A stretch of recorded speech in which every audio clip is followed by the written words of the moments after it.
Yeah. You know what it is. Let me see those airplane emojis in the chat if you guys are ready to get started today.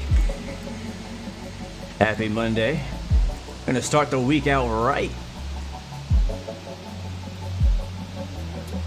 But first, we're taking a quick first look at Washington Dulles KIAD by Nimbus.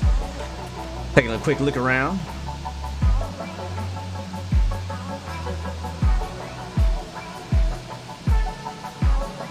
Oh yeah, this looks nice.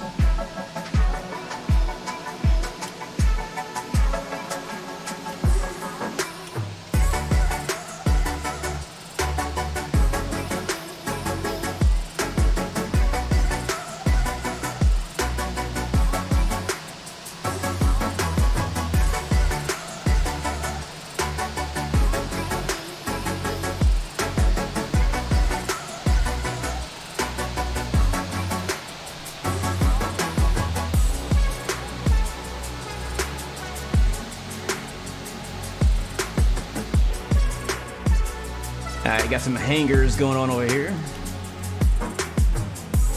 Over here on this side, got a bunch of cargo bays. All custom buildings. Massive United hangar, probably a maintenance hangar most likely. This is a United, one of the many United hubs in the United States.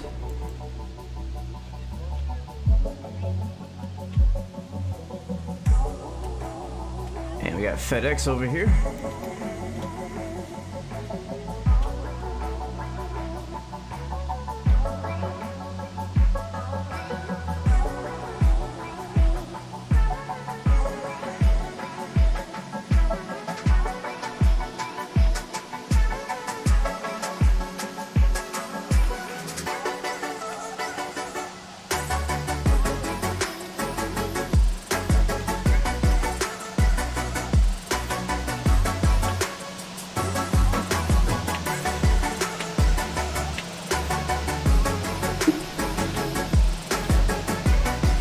Oh yeah. All right, airplane emojis is spammed in the chat. I am ready. You are ready. We ready. Let's get it. Let's get it. Ladies and gentlemen, what's going on, beautiful people? Welcome back. It's your boy Blue, and this here is Washington Dulles KIAD. It's right next to DCA. It's Washington's other airport and a United Airlines hub. I really like this this design here. I've always liked this and this tower here at Washington Dulles. Very characteristic of the real airport. I also have this exact same scenery, I think, from Nimbus on. Is it Nimbus? You don't know. I think it's somebody else. I have Washington Dulles scenery on Microsoft Flight Sim as well. So if you guys are on Microsoft Flight Sim and you want to fly with me now or later, I highly recommend the Washington Dulles KIAD airport scenery on Microsoft Flight Sim. I think it's actually by Flightbeam though. It's not Nimbus. Bunch of CRJs and ERJs all in this area. Got a Saudi Arabian 777, I think. Yeah, I like the terminal. I'm getting really good performance too. I'm not like, unlike Toronto last week, I'm actually getting really good FPS. Here's the inside. Busy man walking by. This is pretty cool, actually. Look at this. Wow. I've been here in real life, but it's been a while, so I don't remember anything about being in Washington Dulles. But I do remember liking the airport. I mean, I didn't have any bad experience with it. I love all the different countries being represented by their flags here at the top. That's pretty cool. Lots of passengers are waiting to board. We got about 200 or so passengers getting on our 767 today. Yes, I'm using enhanced skyscapes. I'm gonna stop real quick over by the duty free, and oh, too fast. Stop by duty free and get us a little snack and some AirPods, and then head out to our flight. Nice. Now, I mean, I'm not expecting them to do this, but the gates are actually not in the right place because that's not a gate, that's a restaurant. But, you know, whatever. Some food there. You can almost actually read some of the names of these things. Roll Film Productions, welcome to the stream, my friend. Good to see you. I think this is a good time to do some shout outs since we see you guys all here waiting for us in the terminal. Let's turn the music down a little bit so I can hear myself. There we go. There we go. Dino, what's going on, man? How you doing, bro? Welcome to the stream. Happy Monday to you. Roll Film Productions, welcome aboard. Welcome, welcome, welcome. Welcome to the stream. Good to see you. We also got Captain No Gear in the chat. What's up, bro? Hope you're having a great day so far, man. Dino, welcome, welcome. Who else? Delbert Beachy, thank you so much for hanging out with us today. S. Patrick, welcome aboard as well. You're an IAH guy. Sweet. So am I. Jack Soros, welcome to the stream, man. Mike Sess, welcome to the stream. Pixel is in the building. Welcome aboard, my friend. Good to see you very, very much. Scrolling up. Echo on 140 FPS. Welcome to the stream. Good to see you. Welcome, welcome, my friends. It is great to have you guys with us. I'm not sure if they modeled the Airspace Museum. I don't actually know where that is. So you'd have to show me where it is for me to go look at it. Let's go outside. These windows are kind of weird from the outside, but it's okay. Let's go see what the other terminal looks like.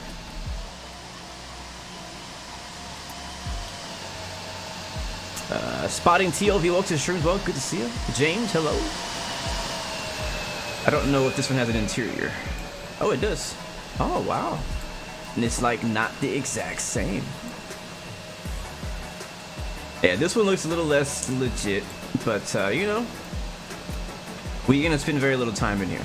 Like, this will probably be the only time I ever actually go in and look at this part of the airport. So it is all good. So nothing to see there. Back outside. Oh, look at that Leipzig Air. I've never heard of that airline. That's interesting. Never heard of that one. I got a beautiful United 777. I can't wait to get my hands on a high quality 777. Which actually is the reason why today's flight is getting me so excited for the FlightFactor 777, because we are flying today in the FlightFactor 767, and yeah, if they can do good on that, they can do good on that. What is this over here? What am I about to discover? This might be what you were mentioning earlier. Is this the museum? Or is this like some kind of Air Force thing? I don't know. This looks special. What is this, guys? In chat, let me know in the chat what this is right here. Hold on. I wish that I could have a nice drone camera like Microsoft Flight Sim. You know, it's so funny when Microsoft Flight Simulator first came out. I was like, man, I wish Microsoft Flight Sim did this kind of like how X-Plane does it. Now, it's the opposite. I'm like, I wish Microsoft X-Plane did things like Microsoft Flight Sim. It said that the museum is closer to DCA. So is this the museum or not? Let me know in chat right now. Looks like it could be a museum. All right, PAX X is already ready to go. I'm not even ready. Not even close to ready. Not even close to ready. Boston. Our flight time will be roughly 1 hour and 15 minutes. Please note the cabin door is now closed. Okay, so that's the National Air and Space Museum. Cool. I can dig it. I can dig it. I want to see if anything's in this tower. No hits for our plane. Let's see. Nope, nothing's in here. That's fine. Alright, cool. Alright, back to our aircraft. Alright, she's ready. She's in a hurry, apparently. So we gotta go because she's ready to go. You know how she be. You know how she be.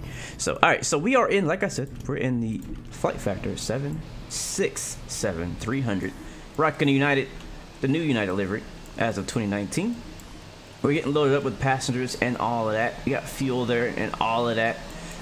Only mod I have for this plane is our sound pack. We're using the FTSIM 767 sound pack. He also has one for the Captain Sim 767 on Microsoft Flight Sim, but that is basically a donation where you have to have a account with Patreon and donate to his Patreon to get access to it. But link is in the description if you guys are interested. All right, welcome aboard, guys. Good to see us. Go get everything powered on. Get the battery started first. And the standby power to auto. We'll get the external power connected. APU gen turned on. Even though the APU is not on yet, I am going to actually use a checklist because I am still very unfamiliar with how to use this plane. I haven't flown it. I haven't actually flown this plane in probably 2 years. And that's not an exaggeration. So we got our little iPad here on the bottom right that I'm going to be using. In this iPad, you have all of your stuff. You have your charts. I'm explaining it for people who may not be familiar because this is an old school plane. This plane actually came out back in X-Plane 10, I believe. So if you're new to Flight Sim, you know, you're in Microsoft Flight Sim or even new to X-Plane, you probably haven't flown this plane. So we got all of our ground stuff connected. That's all good to go. Passengers. How many passengers do we have? Let me see. Where are all the things that I need? No ATCs on right now, but we are on VATSIM. Call sign today for us is United 116. No problem, no gear. I'll see you later, man. Thanks for coming through, man. No problem at all. So I saw some of you guys did also call some of the positions. So I'm going to get you guys here in just a second. Let me get you written down. I know we have a co-pilot, a flight attendant on board with us today. So I got to find out who called what. Let me see.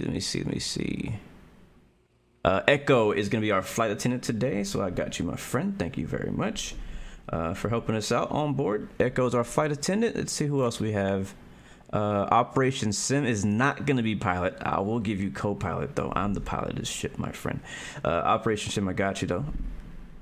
And welcome aboard. I got you on the manifest. This is 767, so we have room for a third pilot technically, even though you won't get used because this is not a long haul. But I will, let's see, spotting TLV, I'll have you in our other pilot monitoring, kind of like a training flight, you know what I mean, for you. And then let's see, jump seat, we go to Dino. Thank you guys for the help. Anybody else? I think we are good. All right, so manifest is filled out. Yes, we got 3 pilots on board today. Heck yeah. We do still have ramp agent available, gate agent available, flight engineer, air marshal, stuff like that, load master, fueler. So if you guys want any of that, just shout out in the chat. If I see it, I'll write it down. If I don't, I'm sorry in advance. But anyways, where was I? So yeah, we were just showing out this EFB. Probably can't see because it's like tiny. I made it small because, oh well, hello. We just got the beep beep from IAD Tower. It just came online, so cool. So we'll get our clearance. Let's get the plane ready first. How do I make this bigger? There we go. So now it's bigger. You can actually make it bigger, make it smaller. I would personally like to have this on my actual iPad. That would make things a lot easier. So anyway, we're doing passengers. We are expecting today for PAX. Here we are. My load sheet here. We 262. Sounds like quite a lot, but 262. Fuel weight. We need. Where's my fuel at? There it is, 25,991. So we're gonna go even with 26,000 pounds of fuel. It's a short flight today. We're only going to Boston. You know, if we get there really fast, I might consider coming back, but Monday's pretty busy for me at work, so we're probably gonna dip out of here early. All right, so optimize that for CG, and we'll start loading up all that, and that's it. It's that easy to get it loaded. The door's already open. We'll go over to my checklist. And we'll go to pre-flight, we'll go to amplified checklist, battery's already on, standby power selector is on, hydraulics, let's check on that. This is why I make this smaller, because when I have it massive, I can't see crap. So I'm gonna make it smaller, and I'll just read it out. So don't worry about what's on here, so let's put this right here. Alright, so hydraulics are all off. Electric power established. You can also hit perform on the iPad or the EFB pad, and it will actually perform the different things that you need to do for you. Kind of like having a co-pilot, which is kind of cool. So and I'll talk more about this later, but one of the things I'm really excited about for the Boeing 777 from FlightFactor is that, you know, some of these features that we have on the old planes, the 75, the 76, I'm wondering what the new modern version of this is going to be like on the 777, you know, a 5-year newer plane, right? So they could take these exact features and kind of amplify them, make them even better. So looking forward to that. Anyways, APU selector over to start. And you will notice, if you are familiar with the plane, that it does sound a bit different due, thanks to the FTSIM sound pack. So it's definitely worth it. I was very unsatisfied with the original sounds completely. See our fuel's going up right now, 18.4 and climbing. We'll get heading there, align. I'm kind of skipping forward, but APU is firing up. And I don't know why it cuts off my external power. I'm gonna leave it on. But APU is actually connected. So APU started, but we are using external power. So over to next. So now we're gonna do our navs. It's gonna take about 7 minutes for the IRS to align. Pop out our FMC. Go to position initialization. We are today at Kilo India Alpha Delta. And who's our co-pilot? Do me a favor, either operation or spotting TOV, since you guys are our co-pilots today. Do your job and give me the METAR real quick, or the weather. That would be greatly appreciated. All right, so IAD, we'll grab this GPS position and drop it right there. Go back up top, switch it to nav. Boom, boom, boom. Over to route. IAD, we are headed to Boston, Kilo Bravo Oscar Sierra. Oscar Sierra. One of my personal favorite airports to fly to on X-Plane, X-Plane. Alright, so that looks good. Let's go ahead and take a look at our what he gave us for clearance to make sure he didn't make any changes to our flight plan before I commit and add everything. So we're good on that for now. And I'm gonna read out what he gave us. So we got a PDC, a pre-departure clearance. Find out what that frequency is. Where is it? There it is. Thank you very much. Winds are 200 at 21. Oof. I'll tell you guys, I think that my streams attract gusty winds, because I said this our last stream. Thank you, Joha, for the haircut. Yes, sir. Every time we fly, it's super gusty. It's gusting 37 knots right now. Visibility is great. Broken at 17,000, broken at 24,000. Temperature 23, dew point 13. Altimeter 29 to 79er. That's the weather today.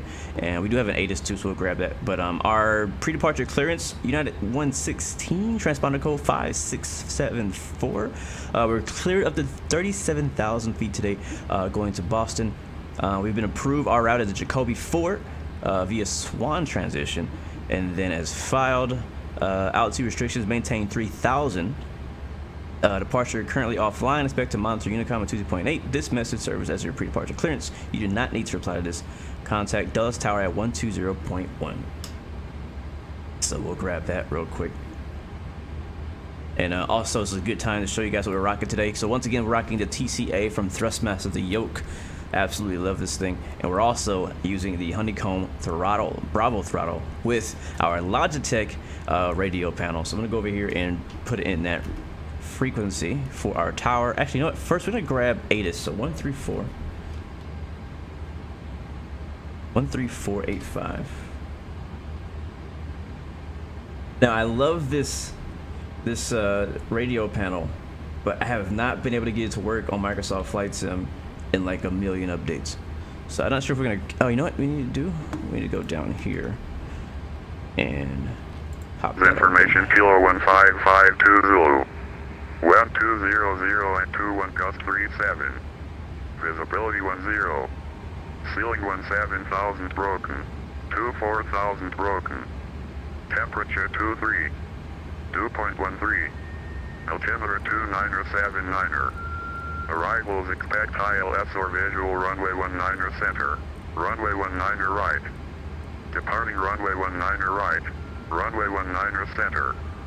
Simultaneous approaches are being conducted to parallel runways. North is 2 airmen. Read Michael runway assignments and will hold short instructions. Operating mode C on no taxiway and runway. Ramp is non-movement area. Call for taxi on west or east side of ramp. Advise on initial contact. You have information, Kilo. Alright, we have Kilo. Nice. So our beacon code or our transponder is 5674.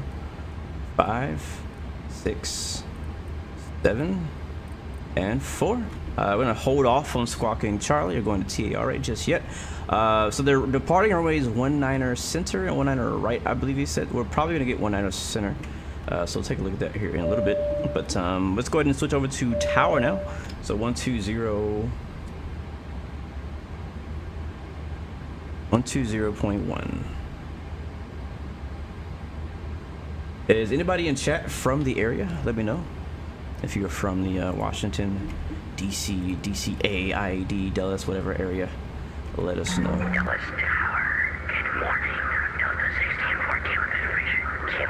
Javin, welcome to the stream, man. Good to see you. MN Aviator, welcome aboard as well. Am I going to try to go for a real life? Am I trying to be an airline pilot in real life? I'm trying to be a pilot in real life. If that ends up being airline pilot, that's not, we'll see. I just want to be a pilot. I won't be disappointed if I don't get in airlines. I'm just trying to be a pilot. So yeah, so that's what's up. All right. If you repeatedly click the FA button above the no smoking seatbelt signs, it will go away. Yes, I do. I am aware of that. But thank you, man. Appreciate it. All right. Yeah. So we got basically what we asked for. So I'm gonna go down here and I'm gonna go into departure arrival, and we're gonna expect 19er center, I think. Let me double check that. Let me see where we're parked at. I do have charts for you guys today, so I won't leave you guys out. I don't know what gate we're at, but we are 19er center. Actually, 19er left would be much closer. Much closer. Did he? Was that an option? Are they departing when I left? Let me see it again.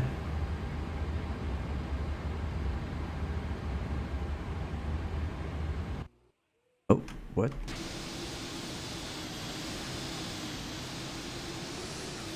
Oh, that looks sick. When did I make that camera view, bruh? Mind freaking blown. This is like the perfect ground crew ramp agent view. Whenever you're loading bags up, this is what you see. Wow. I don't remember making that camera view, but that's so freaking cool. All right, departing runways 19 right, 19 center. Yeah, they're not using 19 left for departure, so we're gonna have a longer taxi. We'll expect 19 center for departure. I'm gonna leave it on this view while we're doing this. 19 center. I think it's Jacoby 4.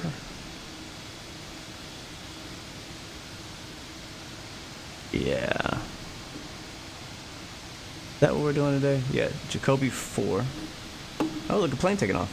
I love this view. I absolutely love this view. Jacoby 4 via SWANN. And execute that back to route. What is the difference in pronunciation between Dallas and Dulles in English? I just said it. I just said it for you, Bone King. So Dallas and Dulles. That is how you pronounce it. It's not duels. It's Dulles. All right. What are we doing? Thank you very much. We'll report back for taxi at 1475. All right, Bros, Bravo, Romeo, Oscar, Sierra, Sierra. It's gonna be direct, and then we'll hop on the go next page on the Quebec 419 airway. And then that's gonna be straight to JFK. We'll be flying right over JFK. Hopefully my FPS can handle that. Juliet Foxtrot Kilo. Execute that. Departure arrival, index arrival. And now we'll be doing the Roebuck 3, the good old Boston Roebuck 3 via the JFK transition. And we are expecting in Boston runway 22 left, ILS 4. Approach via Noli. Execute that. That's good. Go to the next page. And make sure there's no discontinuity. There's one right here. Click on JFK. Put it inside the discontinuity. Execute that. And we have another discontinuity after the vectors. You do not need to clear out discontinuities after vectors. Just expect to fly the vectors and then direct yourself to the next waypoint. That's the best way to do that. All right, so that's good. Let's go back to route again. Performance. And we're cruising at 37,000 feet, 370. Cost index, I don't actually know. Let me find out. Our cost index today is 85. 85. And reserves 1.6. Click on ground weight. Reserve fuel weight looks good. Next page, takeoff flaps 5. CG 24%. I'm gonna click on ref speed, select on 128, 135, 145, and pre-flight is complete. That's all we need to do. I love that view so much. I love that view. You guys have no idea. I'm gonna turn him down a little bit. We're not talking to him just yet. What up, Chief? Sim Pilot in the house as well. Midnight Maverick. What's up, good friends? Welcome to the stream, guys. Welcome aboard. Hopefully, you guys are having a great day. What do I use for model matching? I think I use the Bluebell.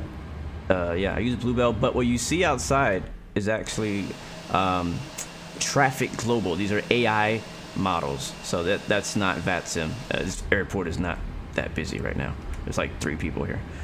In reality, there's like 3 actual real people here. So those are Traffic Global. So the reason why I like Traffic Global, because on a day like today where there's no one freaking in the area and there's like 3 planes here, this would be a dead ghost town airport, COVID airport. And because they have Traffic Global mixed in with VATSIM, it brings the airport to life, makes it feel like, you know, an actual airport, busy, right? So, and they don't get in the way, you know, they just ignore them when you start taxiing. All right, so let's go back to our EFB. There we go.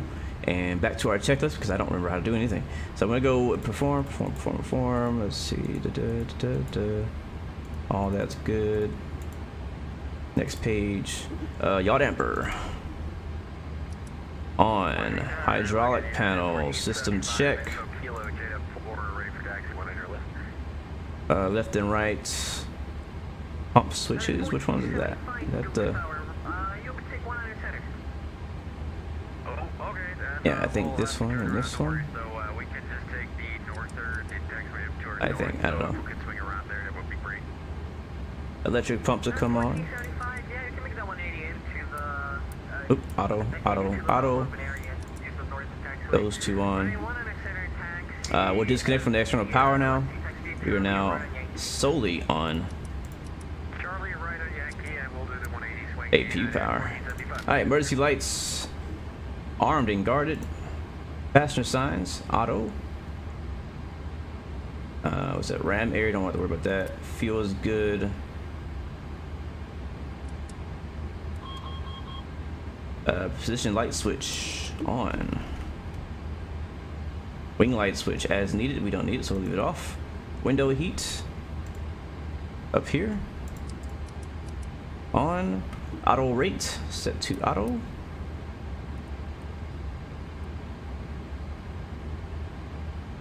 Uh-oh, I just reset it, dang it. Good day, Blue. I am to your left, which is M655. Mashi, what's up, bro? Thank you for the donation, my friend, and thanks for flying with me today, man. It's good to fly together. It's been a while since we've been able to fly together. I believe you're also streaming as well, so definitely thank you, man, and hopefully have a great flight and a great stream. Hey, auto rate control should be set. Landing altitude in Boston, I think it's what, sea level in Boston? Boston elevation is 19, so basically sea level. So let's put it down like 20. There we go. So landing alt is set for cabin temperature. Auto, and auto. Next we'll do our flight deck. This one here. Thank you so much, Snoops, for the subscription. Welcome to the Blue Roy family. Thank you very, very much. New Zealand man, welcome to the stream. Willie Canuck is in the house. What's up, bro? If you haven't haven't seen that overhead for a while. Yes, in the 767, it's been quite a while, my friend. It has been quite a while. Trim air switch is on. We'll turn the left and right recircular fans on. We'll turn on the packs to auto. Left and right. Let's move this thing out the way. This is why it's gonna hide this behind me. You guys don't need to see it. It's okay. You can't see it anyways. I'll turn this center one on. Boom, boom. Make it look like I know what I'm doing. All right, there it is. APU bleeds and all that good stuff is on. Flight director on. BOR DME switch to auto. Oxygen check for test. Alright, oxygen's good. We'll test the crew oxygen. That's good. Flight instruments check. That's good. Let's scroll through all the first officer duties. He's gonna set up the plane for us and do a few things. So thank you to our first officer, who is operation and spotting TLV. Thank you guys for taking care of the things. All right, we're all good to go there. Let's see, view RDME switch is good. Auto throttle arm switch, bank limit switch, oxygen switch, auto land status check. What is that? ILS selector check, auto brake set to RTO.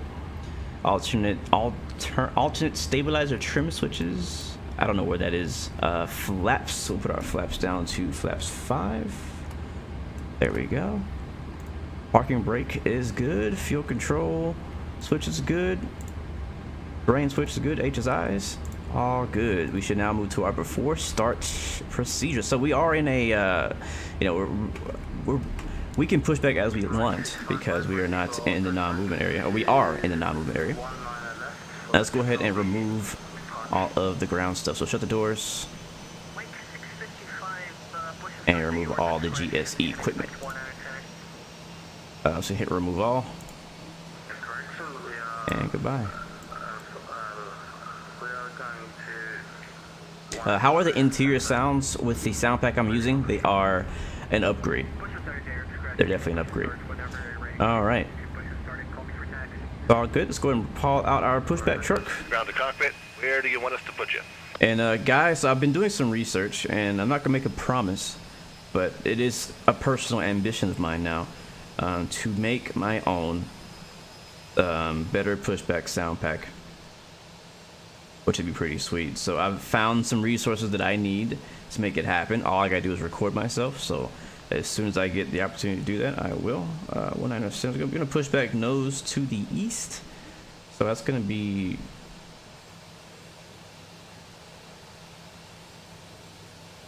right. It's gonna be right this way.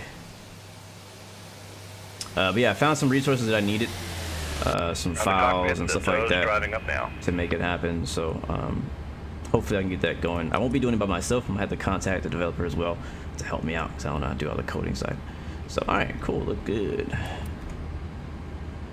All right, push that truck is on the way, and we are just about ready to go. So let's go back to our checklist again and see what we missed. Flight deck door closed. CDU is good. MCP is good. Look at the fuel pumps turned on. We don't have any fuel in the center, so we'll leave off the center fuel pump. And we'll turn on our red anti-collision lights to let everybody know we are ready to move. All doors and hatches are closed. We're connecting now. All right, there we go. All right, we are ready to start. So we're just waiting for the pushback truck, and we'll get out of here.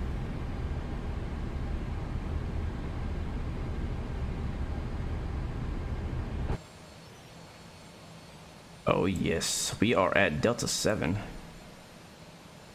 gonna push back nose right and expect to take either Zulu or Yankee to 19 center.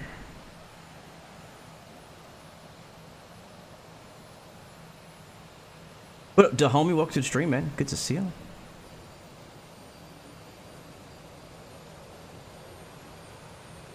Yes, I could use Logic Pro. I don't really need to. All I need to do is record my voice. Like it's not. I already have a program that does that. Touch connected and bypass pins inserted. Release the brakes. All right, sounds good. Clearance received, or sorry, pushback clearance received. Brakes release. Okay, push is commencing. Go ahead and start the engines.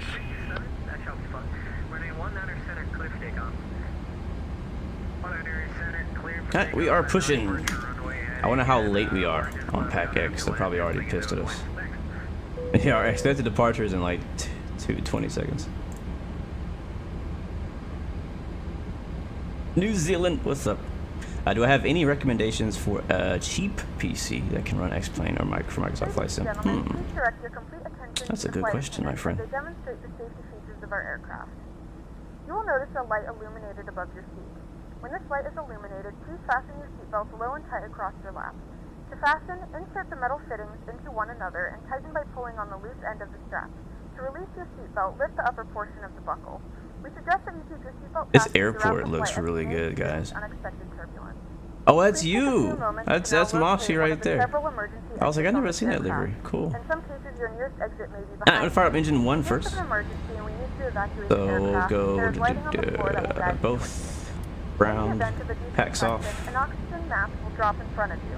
To start the flow of oxygen, Wait, pull the looking mask for towards you. 15% into. Place it firmly over your nose and mouth. Secure There's the elastic 15. band behind your head. Tighten the straps if necessary. Can't see it. And breathe There normally. it is. Although the bag does not inflate, oxygen is Move flowing this to the down. mask. If you are traveling with a child or someone who requires assistance, secure your mask on first and then assist others. Keep your mask on until a member of the crew advises you it is safe to remove it. In the unlikely event of a water landing, a life vest is located in a pouch under your seat or between the armrests. When instructed to do so, open the plastic pouch and remove the vest. Flip it over your head. Wrap the straps around your waist and buckle at the front. Pull the strap to tighten. To inflate the vest, pull firmly on the red cord only when exiting aircraft. If your life vest does not inflate automatically, blow into the mouthpieces for manual inflation. Each vest is equipped with a whistle and light. If necessary, your seat can be used as a secondary. Operations complete. Set the brakes. Parking brake sets. Oh, look at that, guys. All devices now. must be in airplane mode and your larger device must be turned off 737, I think. at this time. Please securely stow your personal items. Make sure your Very cool. seatbelts are fastened. Alright, fire up fast engine and 2. tray tables are in their full upright position. We remind you that this is a non-smoking flight. Tampering with, disabling, or destroying the smoke detectors located in the laboratory.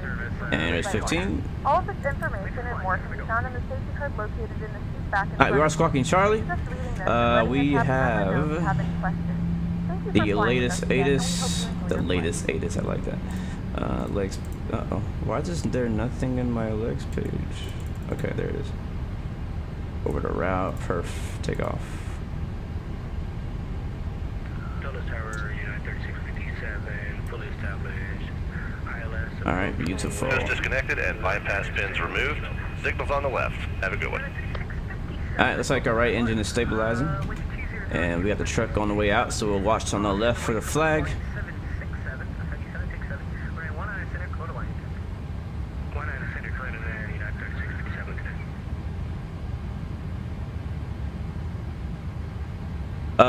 Operation Sim, you were asking why didn't I ask for clearance to push and start, and that's because I don't need to.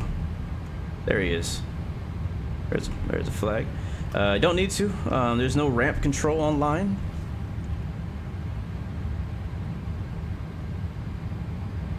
And we are in what's called a non-movement area, so we don't need to ask for taxi or pushback, I should say.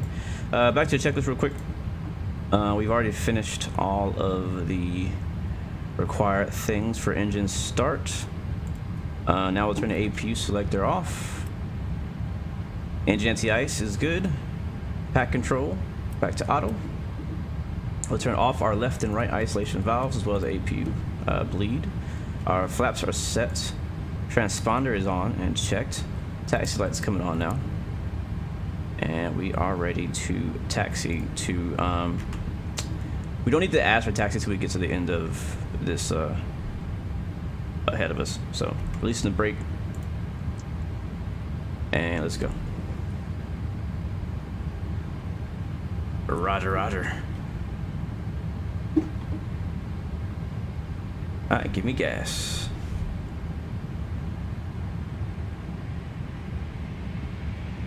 Now, I don't have a nose wheel tiller. I still haven't really figured out what to use on this setup as my nose wheel tiller. So I don't have one, so I'm using my rudder pedals to control my nose wheel right now. And yes, I do know Tower's online. I don't need to talk to them yet. I'm on their frequency already.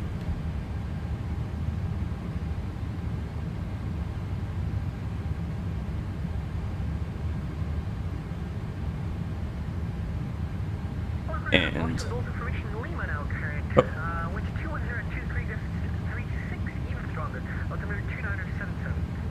2977. Alright, so Lima is now current. So look at this, guys. You see this line ahead of us? I'm going to show you guys what it looks like.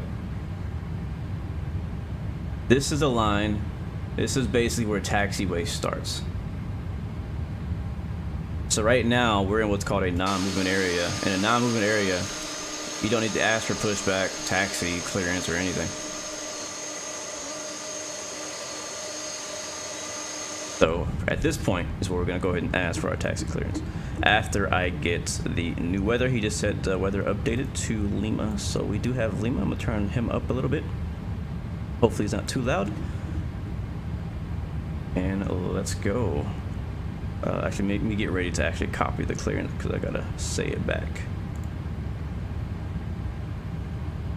Dulles Tower, United 116 Heavy is at Delta. Ready to taxi with Lima. United 116 Heavy, thanks for Lima. Runway 19 center taxi via Delta, Yankee, and Zulu. Alright, 19 center via Delta, Yankee, and Zulu. United 116 Heavy. Alright, let's go.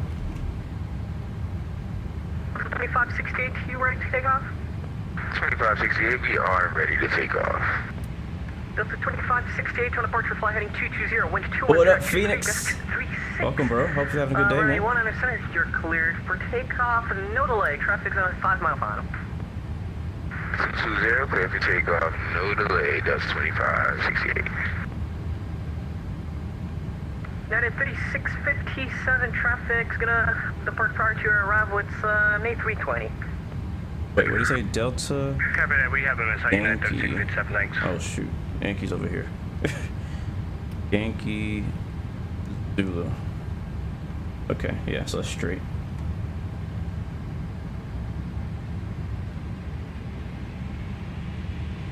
Mike 655 requesting taxi clearance. HD, what's up, bro? Delta. Got the whole crew in here today. To go to the 19's center. Mike 225, welcome with C, please.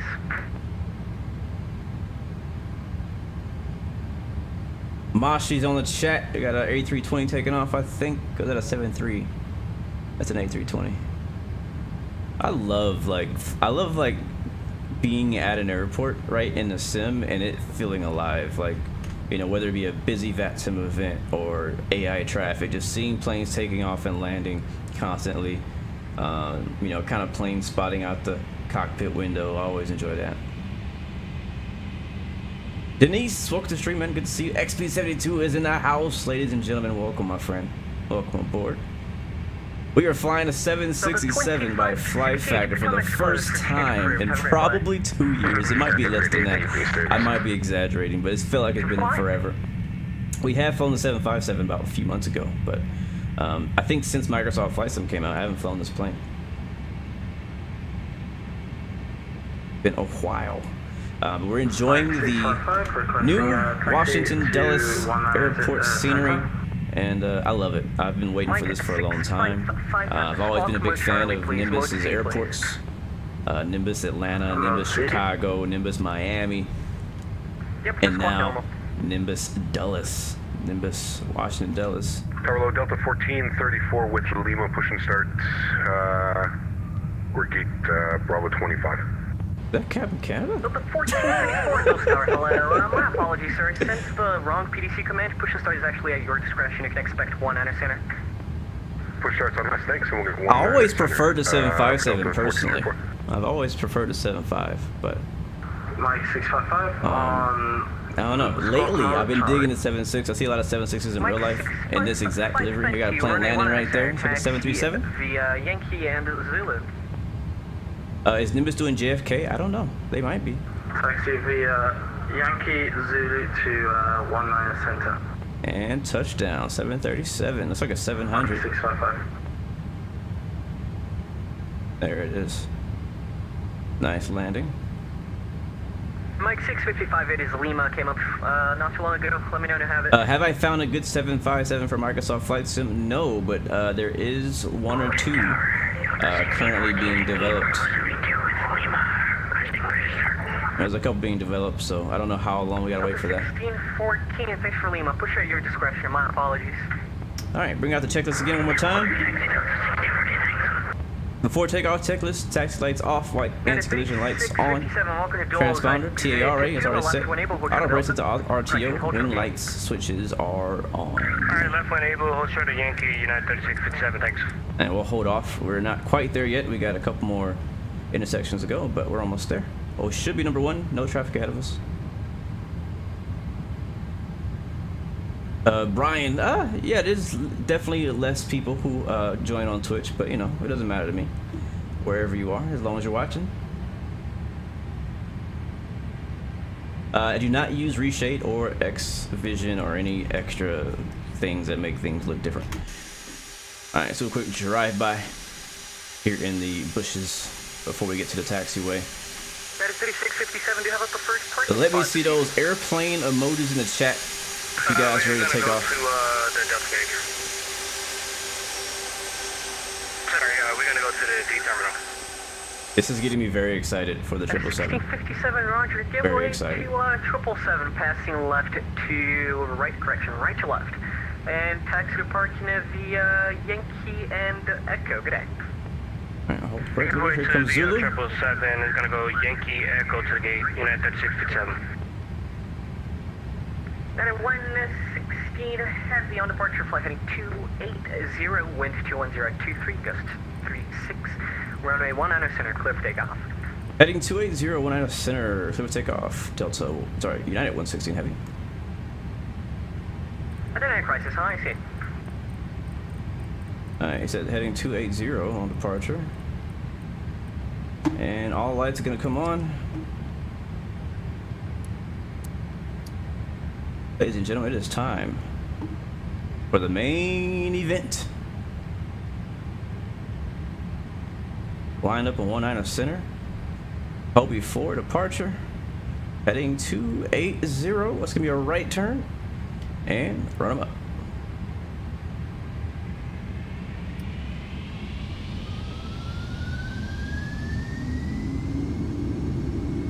Power sets. Airspeed is alive.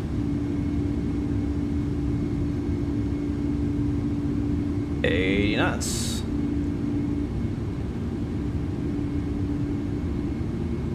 V1, rotate. Oh, she's smooth. A little bit of left in there. Positive rate, gear up. Point the nose down a little bit. She's a rocket. Pull the power back a little bit. There we go. And we'll fly by hand a little bit and a couple flaps up. And make that right turn. 280. We just got Lima. Alright, watch the flap limit. Mike 655, thanks. Holding 15 degrees on the right turn. Close, resume on navigation. Fixture approved. Have a great flight. Ready to change approve. Have a great day. Thanks for the ATC United 116. Thanks for flying, sir. Alright, beautiful. Alright, we're gonna put this thing on autopilot here in a second so we can enjoy the departure. But I'm honestly having too much fun flying the plane. Here comes 3000, but he gave us resume on navigation, so we're gonna continue to our cruise of 37,000 feet. Mike 655, running 19 center, line up and wait. That's There gonna be we go, another 30 living off seconds right for there. wake turbulence. Speaking of wake turbulence, X-Plane 12 will simulate wake turbulence by player aircraft. Let's bring that speed back. Player aircraft and hold on, I'm just gonna do this here. 280 autopilot. Don't have.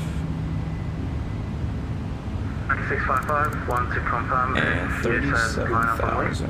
My hands are getting full, so I had to get the autopilot on. Too much stuff going on. Alright, so 370, climbing up to that. Flight change mode activated. 272.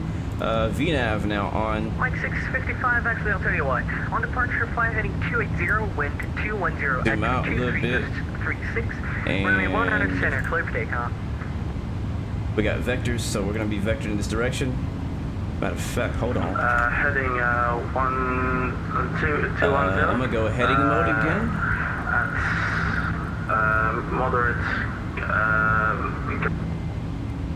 Heading mode and direct to Rignitz. Mike 655, Delta heading 280, clear for takeoff, You can now turn on your larger portable 190 center. electronic devices. There we go. As a reminder, Heading mode selected, making a right turn. Should fly right over to the airport. Clear for takeoff, 190 And here comes 10,000 all freaking ready. This thing is a monster. All right, ladies and gentlemen, outside we go. offer complimentary flight to our partners. Mike 655, affirmative. A wide range of Heading flights Bring the sounds down. There's Dallas off our right wing. And I believe we're using Vertical Sims V State something. I don't even know what state we're in. Virginia? I don't know. Whatever state Dallas is in, that's the V State we're using. So I'll let you guys do the research.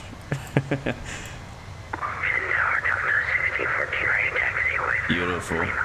It looks great from up here. I like all the trees. There's a lot of trees. Thanks for Lima, runway. Let's see, runway 19 center. Oh, yeah, taxi great rollout. via Yankee and Zulu. Looks like there's a company 737 in front of you. If you're able, you can go around it. You can actually see traffic rolling on the runway. That's Mashi right there on his way out. Yep, Virginia. Thank you guys. I'm sorry. I apologize for my bad geography. Yep, so Mashi's on the runway rolling right now. I think we may have traffic on final as well. See if we can spot him as he's rolling out. Shout out to VATSIM Velocity. There he is, airborne. I think he's in a 777, I believe. Yeah, the tree density, I think it's just this airport, bro. I think because the tree density is so much more dense than I'm used to. Matter of fact, you can actually tell, I think it is. So the airport has like these darker shade of green trees, and then outside the airport borders, after this highway, you see the trees actually change colors to a lighter shade of green, which means this is my autogen trees, and these are the trees that he hand placed for the airport, which is the reason why they're so dense, which is how all the trees should be. I mean, honestly, how dense it is, it should really be like maybe 4 times more dense than what it actually is. Navigation frequency change is approved. Have a great flight, sir. But yeah, so that's the airport. That's why.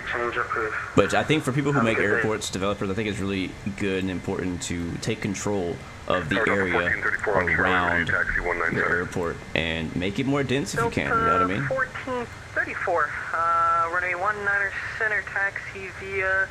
Got more traffic on the ground. Look, we got a few planes ready to taxi right there. Zulu information. Also taking off 19 center. I'm not sure where they're heading to. Yankee Zulu, and we'll grab. We are passing 16,000. We'll turn off the land lights. And off 1434. You can follow the company that's right in front of you. It's an A320. And wing lights. And we'll go down here, back down to our guy down here, our checklist, and do our after takeoff and climb checklist. And we'll let the first officer do that. Weather radar as required. Wing lights, yeah, land lights off. Seatbelts and smoke and signs, stuff like that. We'll go ahead and leave it in auto for now. I personally like to turn them off when we get to cruise. And it's good to go. Beautiful. I'm liking, you know what, this plane is growing on me, y'all. I'm not gonna lie. Like, I mean, I wasn't not looking forward to flying this, but I don't know. I'm not gonna lie, I was a little bit more looking forward to our Microsoft Flight Sim streams coming up later this week. Like, I'm just being honest. I'm just being honest. But this plane here has definitely grown on me. I'm enjoying this flight, and we're just getting started. And one thing I do remember about FlightFactor is that when it comes to the autopilot, you can trust in it. VNAV, are we on VNAV still? Actually, you know what? I don't know what we're doing right now. I don't know what we're doing. Where are we going? Oh, yeah, all right, yeah. I just got distracted. We need to make a right turn right now. Send me direct to Jacoby, please, because I forgot to make a turn. I forgot we were on heading mode. So I was just saying how you could trust autopilot. Well, you can. You just can't trust me all the time because I forget stuff, right? So that was human error. That was my fault. That was completely my fault. Let's zoom in a little bit. Yeah, as we can see. Actually, we can go straight to Grim. Yeah, we'll go to Grim. And what we can do on here is we can go direct and drop Grim right there. And now it's going to go direct to Grim. So once we kind of get on that heading, I'll switch it back to LNAV. Just do not let me forget. Don't let me forget. Like, altimeters are all set. We're passing 22,000 feet, and we are like not even 10 miles away from the airport. That is crazy. This thing is moving, bro. Moving. Hey, Viet, welcome to the stream, man. Good to see you. And somebody asked earlier, and I couldn't answer because I was kind of busy, you know, flying and stuff. Where's the airport? Is that the airport over there? Yeah, it is. And they were like, so what plane would I recommend as like the first plane to use, or first plane to buy when you first get into X-Plane? Like, not including Zebo because that's free, but like when you get into X-Plane for the first time and you want to, you know, consider a plane to buy, actually spend money on and buy, which one would I recommend? And before I answer that, I want to tell you a quick short story. And my first plane that I ever bought when I got into X-Plane was this one, the Boeing 767 from FlightFactor. This was the first plane that I had ever bought. Matter of fact, I think this was before the 757 was even offered. This is how old, this is how throwback this was. This is a nice little screenshot right here. But yeah, like before, I think it was before 757 even came out as a FlightFactor plane. The 767 I think had recently come out on X-Plane 10, and I bought it, and I've been flying it ever since. Obviously off and on here and there, but this was my first plane. So would I recommend it? Honestly, now that I'm flying it, yes. It's not as bad as I thought it'd be. I thought it'd be like extremely outdated and old, like the 777, like stuff like that. But the 757 and 767 from FlightFactor have done a really good job of staying good quality payware planes as, you know, time has progressed and technology's gotten better. X-Plane's updated a million times, and they've been a good job of keeping it updated, keeping it going, keeping it flying. But to answer your question, what would I recommend as a first payware plane to pick up? It obviously depends on what your taste is. It's going to split this up into two categories. Because some people are Airbus people, some people are Boeing people. If you're an Airbus person, I would highly recommend picking up either TOLUS 319 or the TOLUS A321, and that's also preference. Some people like longer planes, some people like shorter planes. It's up to you. So that would be my first payware airliner recommendation for Airbus fans of the 321 or 319. And if you can afford it, also pick up one of the sound packs or the Neo engine as an extra. If you're a Boeing person though, if you're a Boeing person, you like modern airliners, I would say either this or the 757. Yeah, I would say either this or the 757. Hello, runway 19 center, taxi via Yankee and Zulu. Permission to leave my sky. It has cargo variants, that's extra, but it does have a cargo variant on both 75 and 76. It's a good quality plane. There's a lot of mod support for it, like liveries, sound packs, texture mods that are free. Like, it's all kind of stuff you can do to enhance your experience. But yeah, I would recommend either on the Boeing category, 75 or 76, preference. Airbus side, TOLUS A319 or 21. Now, somebody in chat mentioned the A310, or INI was A300. I highly recommend that plane, except not everybody's interested in older planes like that. That's why I don't really recommend it as a first. It's still, in my opinion, one of the best payware planes that exists right now. But it's just a preference thing. Like, if it's your first plane and you're getting into airliners, you most likely want a modern plane that's being flown right now by airlines, you know, commonly. And an A300 is more of a cargo plane. Nobody flies A300s as airlines anymore, right? Unless you want to do an old school thing. So, but again, the A300 is a great plane. So that's my personal recommendation for payware planes in X-Plane 11 right now. So, yeah. 757, honestly, I think the 757 probably is at a higher quality than the 76, because I feel like they put more attention to detail in the 757 versus the 767. Even though they're both, you know, very similar planes, they're both pretty up to date now. But the 757 is usually the first to get the new FlightFactor tech, right? Whenever they come out with a new thing, like a new interior, a new whatever, new texture, they usually upgrade the 75 first, and then the 767 will get it later on. So 757 is probably the better of the two overall. You know, not taking preference into account, but you know, some people just like the 767 more than the other. So 1614 radio check. The MD8 release looks imminent. Oh man, I hope so. I can't wait for that, John. I cannot wait for that. I cannot wait. Yes, I did hear that CoreT has an engine pack for this.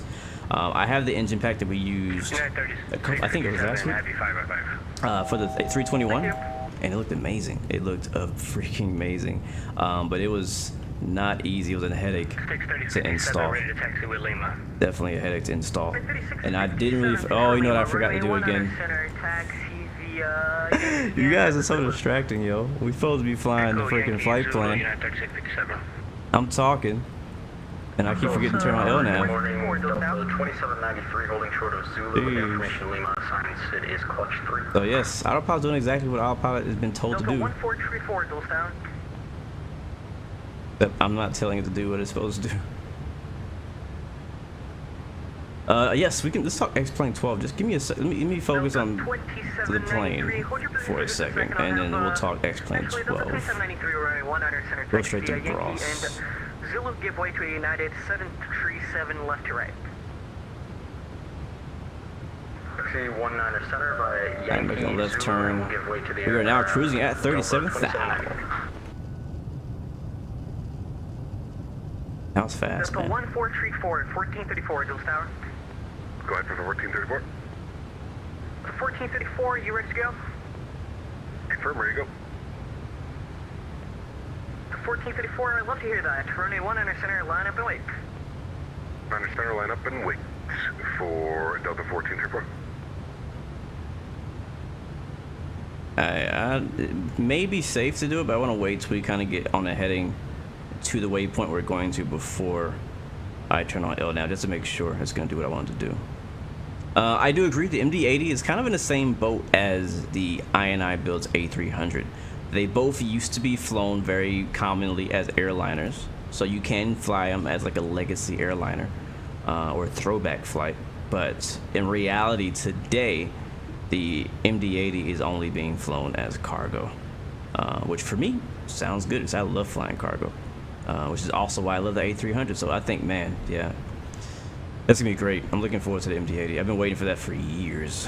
I'm just gonna go ahead and see if we can go direct to was it Bros? Yeah, Bros. Execute that LNAV. Alright, that'll turn for us, and now I can just let the plane do its thing. We're already cruising. Meal service is starting up, and we'll turn off the seatbelt signs. You guys can do whatever you want to do. In a few moments, we'll be starting our in-flight meal service. Please look in your seat back for our menu, and one of our crew members will stop by shortly for your order. If you'd like to order additional menu items, you may hit the flight attendant call button. Nice. Resume our navigation for changes approved. Have a great flight, sir. Jake, what's up, bro? No, we're not doing a group flight on purpose. I don't know where Captain Canada's going, but I did hear him flying out of Dallas. So no idea. I haven't checked YouTube to see what he's doing. You guys probably know.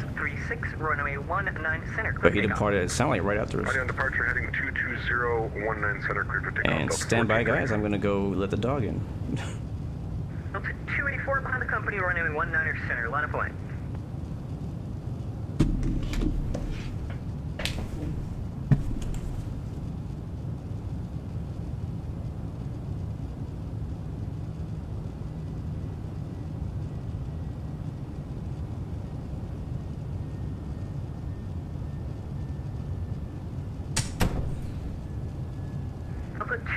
Behind the company plane, runway 19 Alright, he knows. Okay. He knows the deal. If he's gonna knock on the door, he has to come say hi to the people, to the viewers. Say hi. Say hi. Okay, you can get down. He stinks. He just came back from his walk. He's smelly.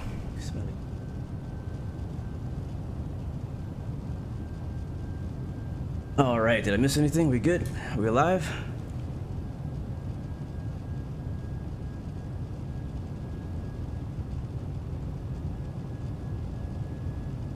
Yeah, I'm excited. I'm excited for X-Plane 12 as well. I am very excited for X-Plane 12. I hope. I mean, we kind of have a taste of what it's gonna be, right? I'm just really I'm having. How do I say this? I'm having an issue right now where I'm just really enjoying Microsoft Flight Sim lately. I don't know what the latest update didn't really do anything, you know? It didn't really change much. But for whatever reason, I don't know.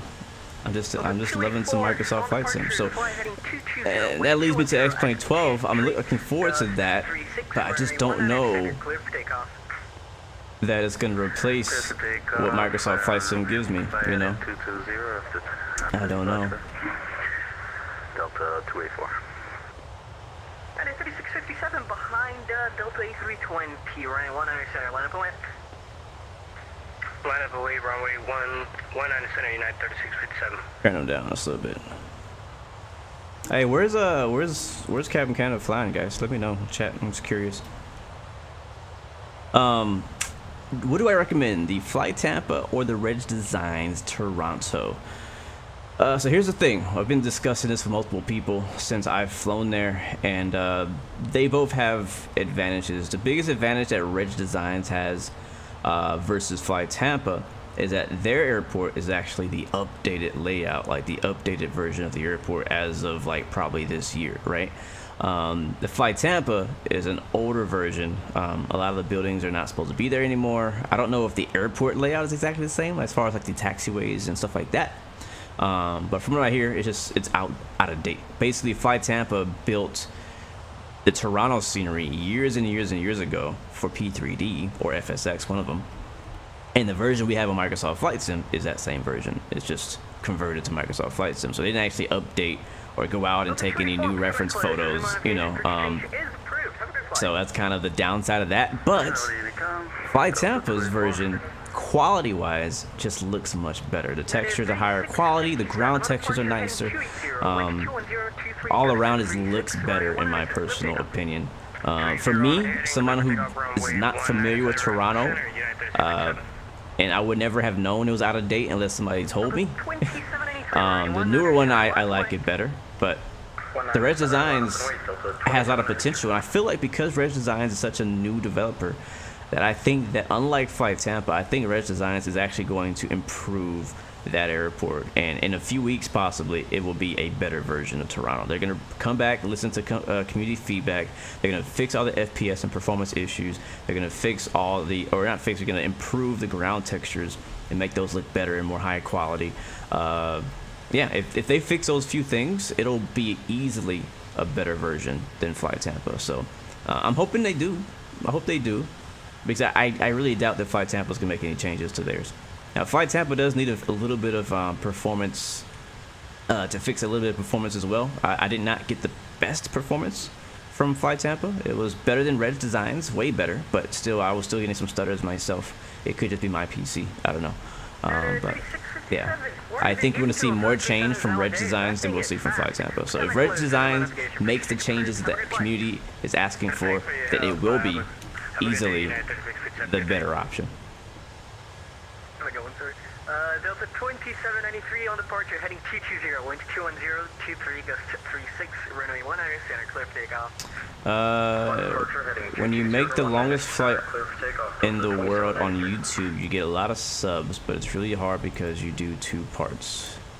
Why do you do 2 parts? Flyboy, what's up, bro? How you doing, man? I almost texted you yesterday. I've been meaning to hit you up, bro. Welcome back, man.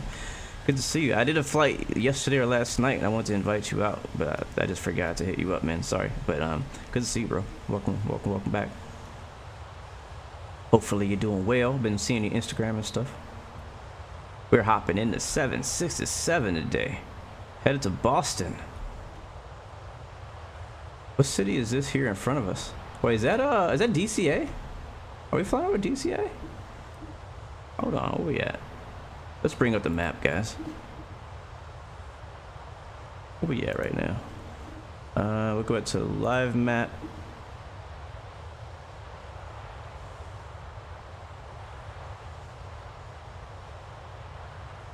No problem, Flyboy. Alright, so guys, this is our flight. So we're here on the eastern coast of the United States. You can see we got a massive storm going through here. Cold front coming down. I got some... Yeah, Toronto's gonna be an interesting place to fly, and Michigan, Chicago, and all that today. I almost flew to Chicago, But last time I flew to Chicago, I had some really bad FPS. I was like, you know what? I just want to have a nice, smooth flight today. So right now we are actually flying over. I think that is DCA. No, DCA's down here somewhere. That is Philadelphia? Yeah, that's Philly. Yeah, we're flying over Philadelphia. The tower is actually online over in Philadelphia. So let's bring us out of here. We'll take a real quick overhead bird's eye view of Philadelphia.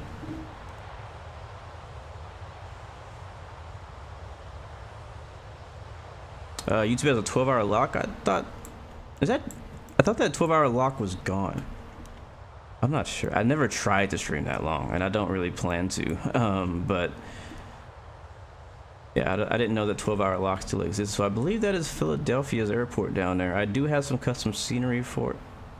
Are you sure it's Philadelphia? No, I feel like it's something else. Maybe it is.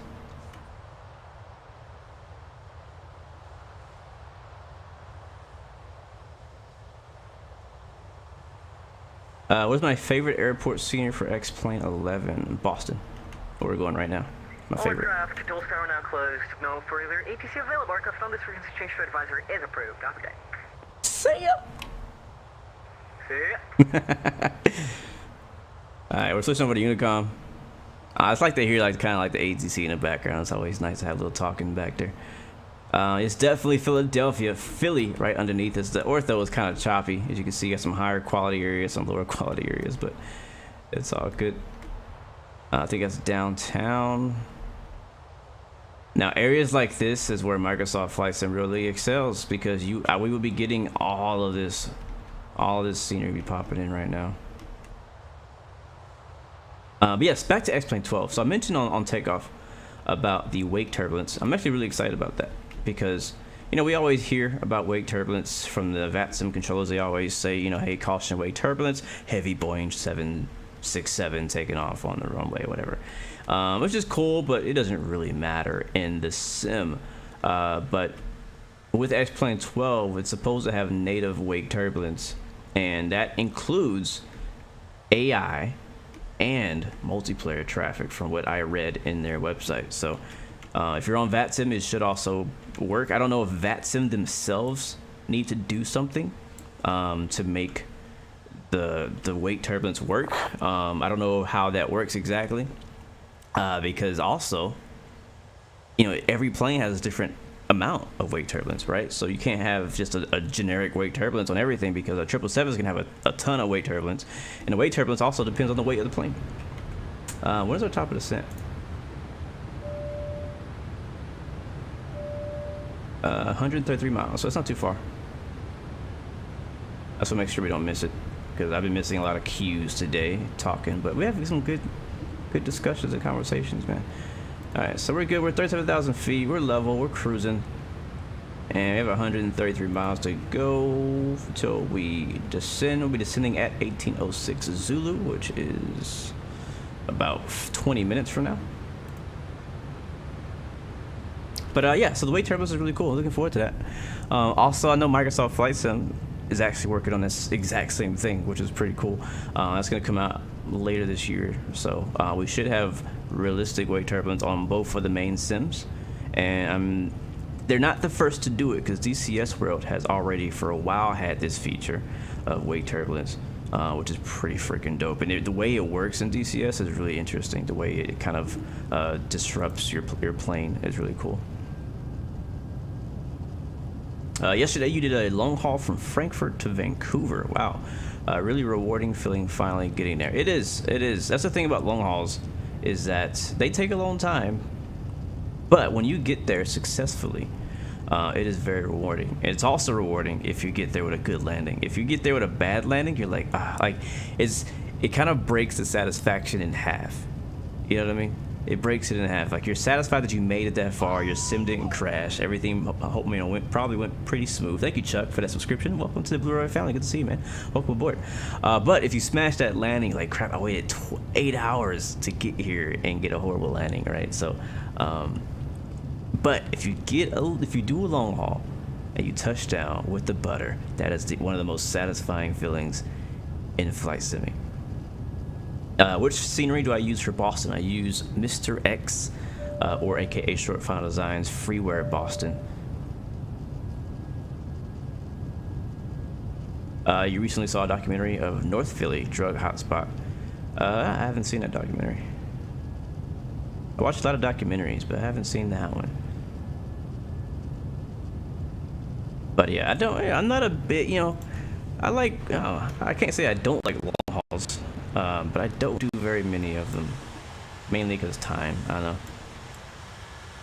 But like I said many times before, if I do a long haul, it's an overnight or while I'm gone kind of thing, kind of deal. I'm liking this ortho out here around Philly, man. My Philly ortho is looking real good right now. Looking real good. Also, X-Plane 12. So, one thing that's interesting is the way they're gonna release X-Plane 12. They're gonna release it in, I believe it's early access. You guys can correct me in chat if I'm wrong. It's gonna be an early access release. So basically, you just buy into it. Well, not early access, or is it beta? I'm not sure what they're calling it per se, but you're basically gonna buy in to the early version of X-Plane 12, which is basically it being released, which is interesting. It's an interesting, you know, thing to do. It won't be like Microsoft where they had like a, oh, I think they do have some people on the beta team now. I don't know who is included in that. I think it's a lot of developers. There are probably some other people, regular people in that too, but I don't know how much testing they've done. I don't know what state it's gonna be when we get it. I just hope they don't release to us, even if it's early access, I hope they don't release to us an extremely rough, unfinished version of X-Plane 12. That's gonna be a big problem. Oh, and there goes our orthos. All clouds now. My ortho, as of today, on X-Plane 11, which makes a lot of sense, only covers the United States, sadly. But on my hard drive, I have ortho for United States, tiny pieces of Mexico, tiny pieces of Central America, tiny pieces of South America, very tiny in South America, some of Canada, a bunch of Alaska, the whole Italy. Like, I literally downloaded ortho for the whole Italy because we did a tour a while back, so I had to have ortho for it. All of the UK, pieces of France, you know, Holland, Amsterdam.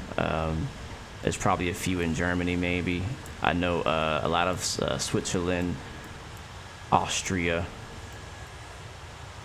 I think I got some Finland, some Sweden as well. Not Sweden. Yeah, Finland and Sweden. So it's like kind of sprinkled out here and there. I don't have anything in Japan, sadly. I want it. I want some scenery in Japan. I don't right now. I don't have any in China. So when it comes to flying to all these countries, like, I just do it in Microsoft Flight Sim, so I don't have to worry about spending hours downloading and configuring ortho scenery or downloading and taking more space. That's true, Chanman. Yeah, you make a good point. Microsoft Flight Simulator basically came out as an early access, even though they didn't call it that. But the truth is, Microsoft Flight Sim was an early access product when we got it. That's the honest truth. Because it was not finished. It's still not finished. But it was very rough when Microsoft Flight Sim came out, and I think they underestimated the level of quality that Flight Sim people wanted, because the usual typical gamers that got their hands on it, they loved it, right? It was amazing for them. It's something they'd never tried or seen. It's another perspective, right? But for us, coming from high fidelity sims like X-Plane and P3D, getting into Microsoft Flight Sim for the first time was like, what is this? Everybody's calling it a game, you know? So yeah. Roll Film Productions, yes, I am very excited for the MD-11, man. Really excited. What is the plan for Wednesday in South Africa? I know we're flying out of, I don't remember the name of the airports. It was a recommendation that came through on the feedback channel on my Discord. So I personally don't know where the heck we're going. It's somewhere that somebody requested. So yeah, that's where. We'll be flying in the A320neo South African livery though. Be fun, looking forward to it. And then Friday, we'll be flying the Qatar 787. Hopefully that plane is working. So if there's anything wrong with the 787 or the heavy D mod on the 787, let me know today. so I can get that fixed before I go live on that. Descending at 75 miles. Let's go to our legs here and we'll see how low do we need to go. 5,000 feet. So I'm gonna set my altitude to 5,000. There we go. 5K. And now the aircraft in VNAV will descend once it gets to that top of the descent marker all the way down, following the altitude restrictions all the way down to 5,000 feet.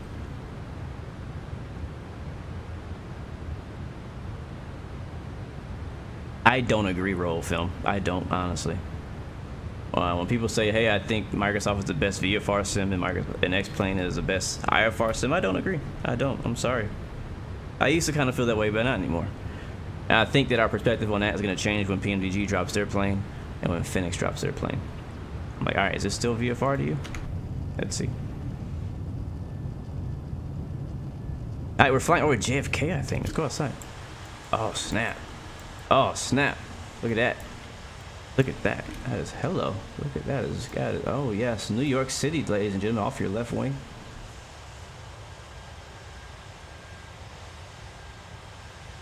New York.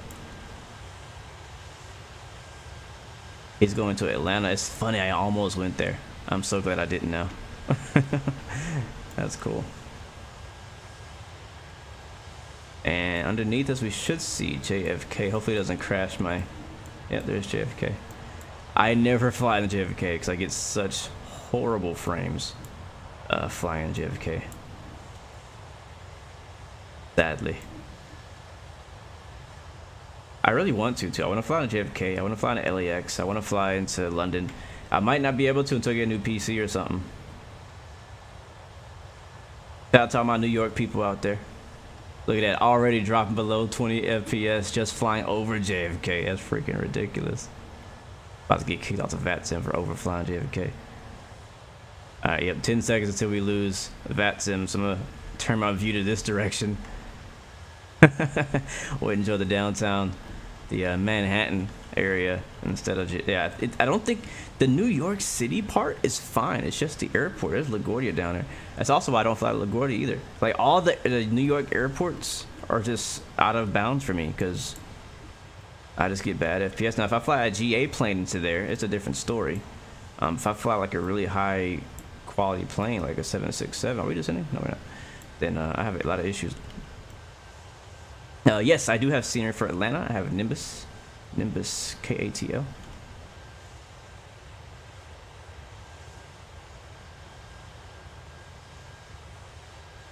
Euroslav, I don't know. I can't comment on that because I haven't. I mean, I've seen screenshots, but I don't know that it's gonna be a good test until you look at it in your sim of how proportionate it is. I would assume PMDG being PMDG, they would use the highest of techniques to model the 77 cockpit. I would assume. I don't know much about them. I don't know what their process is, but I would assume they would use like a laser scan or some high-end way of capturing that aircraft. Like for example, Phoenix. We know Phoenix uses like a very high-end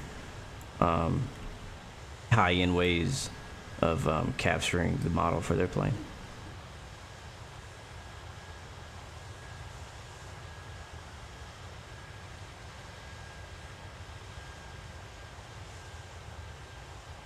Captain K, you usually get bad FPS going into JFK, LAX, and Boston.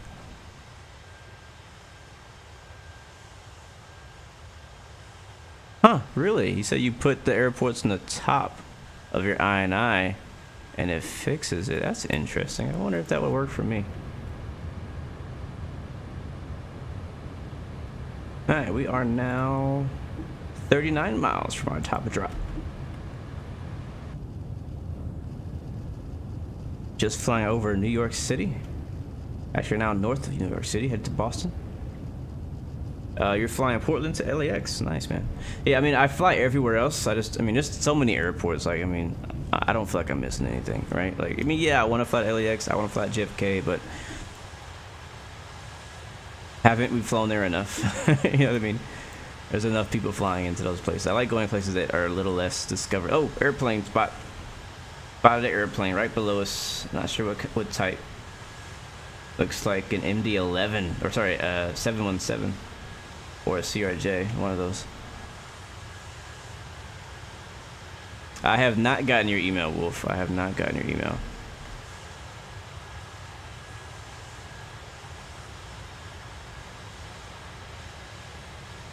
Beautiful, beautiful. Q8! What's up, bro? Coming through with the super stick. Thank you, bro. Thank you, man. Good to see you, bro. Good to see you. Good to see you. I know you were flying one of these recently. I think you did a FlightFactor giveaway. Was that last weekend or the weekend before last? That was really cool. But thank you, man, for coming through, bro. Always a pleasure to have you in our presence. 27 miles from the top of drop. There it is. Thank you, man. I guess I called it early. Thank you for the super chat, though, man. Thank you so much, man. Really means a lot. It really does. Enjoy some of this right wing view. All right, we're about to descend. Let's go ahead and brief our arrival into Boston. Make sure. Yeah. Oh, okay. Boston Ground is online. Interessante, and Boston ATIS is on too. We're probably too far to hear the ATIS. I never know when to tune into an ATIS when inbound because I don't know the range. Right, so I can tune into the ATIS right now. We're probably not going to hear anything, but I'm going to leave it on. So once we get into range, we'll hear it pop on. But Boston Ground is online, but Boston Tower is not. So there's no one we actually need to talk to, but we can at least get the ATIS, which is dope. I kind of like it. I don't mind. You know, if the ATIS is on, at least gives you an idea what runway is being used. So I'm just going to double click it on and the X pilot, and I'll read it out to you guys. So we have Boston Logan Airport information Charlie. Winds are 210 at 6 knots. Visibility is 10. Scattered at 4,000. Broken at 10,000. Overcast at 22,000. Temperature is 14.03. All temperature 2980. Suggested ILS runway 22 left approaches in use. Suggested departure runway is 22 right. Reback all hold short instructions and assign altitudes. Numerous cranes in Boston area and in vicinity of Logan Airport. We have information Charlie, ladies and gentlemen. So we are expecting runway 22 left. So it's there's nothing really we need to necessarily do here yet, but I am gonna need to put in our ILS for 22 left. We descending here in a second. Before contacting approach or while on approach. I do know that you need to tell approach that you have the weather. That part I do know. The thing for me is how far in distance, right, away from the airport is it that I need to listen to the ATIS? Because like if we were fully staffed and I was talking to center and I knew I was about to go over to approach, I would pick up the ATIS with the weather because I know I need to tell approach that I have the weather. But in our case, where there's no coverage in between, I don't know when to pick it up. Denver Davidson, what's up? Welcome to the stream, man. Came across the channel last night and you subscribed. Well, man, I want to say thank you, my friend, for the subscription and welcome to the Blue Aeroid family. I'm glad that you just stumbled upon, but good to see you, bro. Thank you, man, and thank you to the YouTube algorithm. You can get ATIS in the jet about 120 miles out, depending on your altitude. Typically, you can pick it up by then. Good to know, Dan. Thank you, man. Appreciate that very much. Harry Bryan, welcome to the stream as well. All right, we got to focus. I'm still paying attention to the chat, kind of, but let's really quickly look at what we got going on for our arrival into Boston Logan today. Weather is pretty nice. It's not too bad. It's not as gusty as it was when we left out of Dulles. Let me find the button to click. There it is.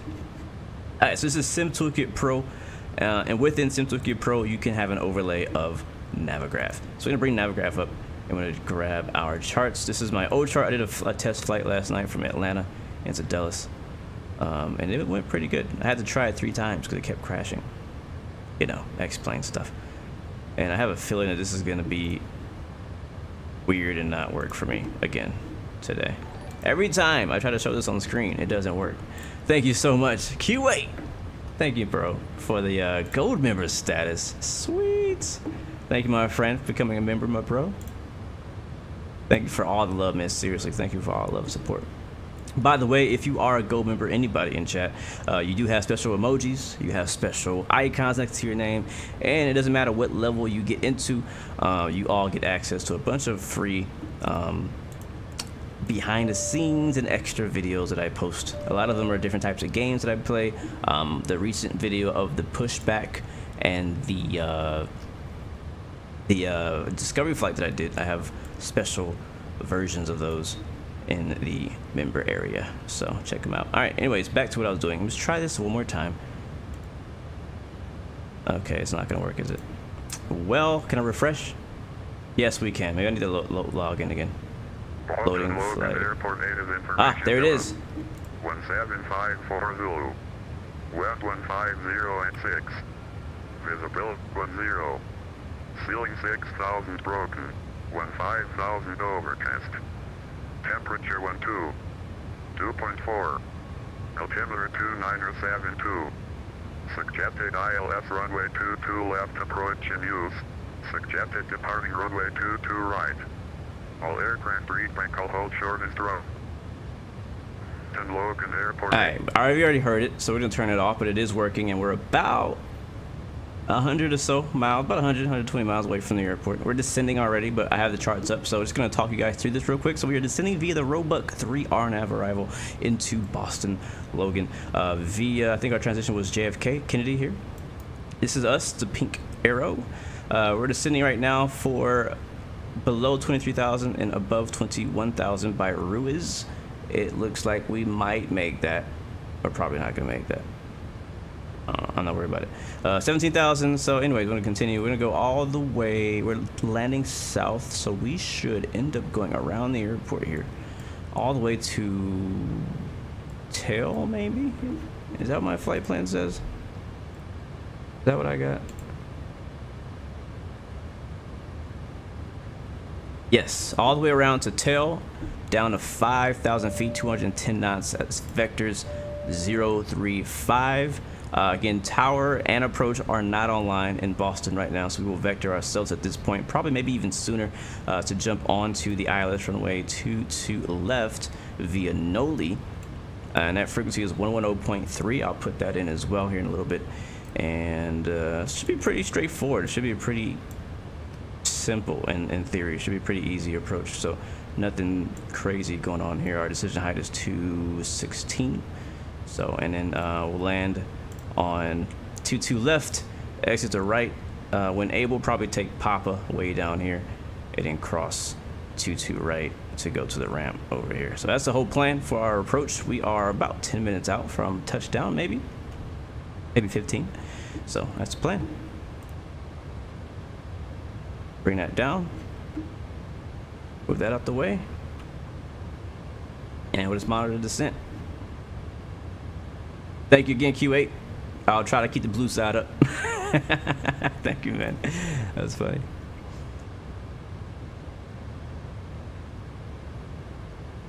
Beautiful, beautiful. All right, let's go outside one last time. Like I don't have any ortho in this particular area south of Boston. I think I'm supposed to, and it's not coming in or something. I'm not sure. I think last time we came to Boston I had the same issue. I just haven't investigated it because I haven't cared enough to try. You know what I mean? So I'm just like, I've gotten so lazy, man, with Microsoft Flight Sim being out and not having to worry about your ortho or your scenery, that on X-Plane, whenever it comes to updating my scenery or fixing problems, I'm just like, I'm not worried about it. Oh yeah, speaking of Q8 Pilot, since he's in the chat, guys, slide over to Spotify. His episode of the Blue Experience is over there. Fred Friedman, thank you for the subscription. Welcome to the Blue Arrow family. Good to see you. Welcome aboard, welcome aboard, welcome aboard. But we, every Thursday night, when able, we have a aviation and flight sim podcast that we do, me and XP72. We're both streamers on YouTube and Twitch.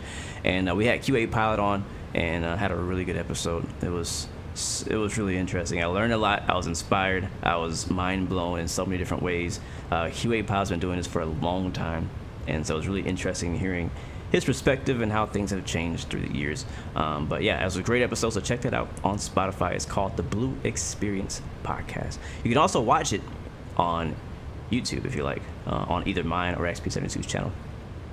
And while you're in Spotify, you can check out the other 24 episodes that we have.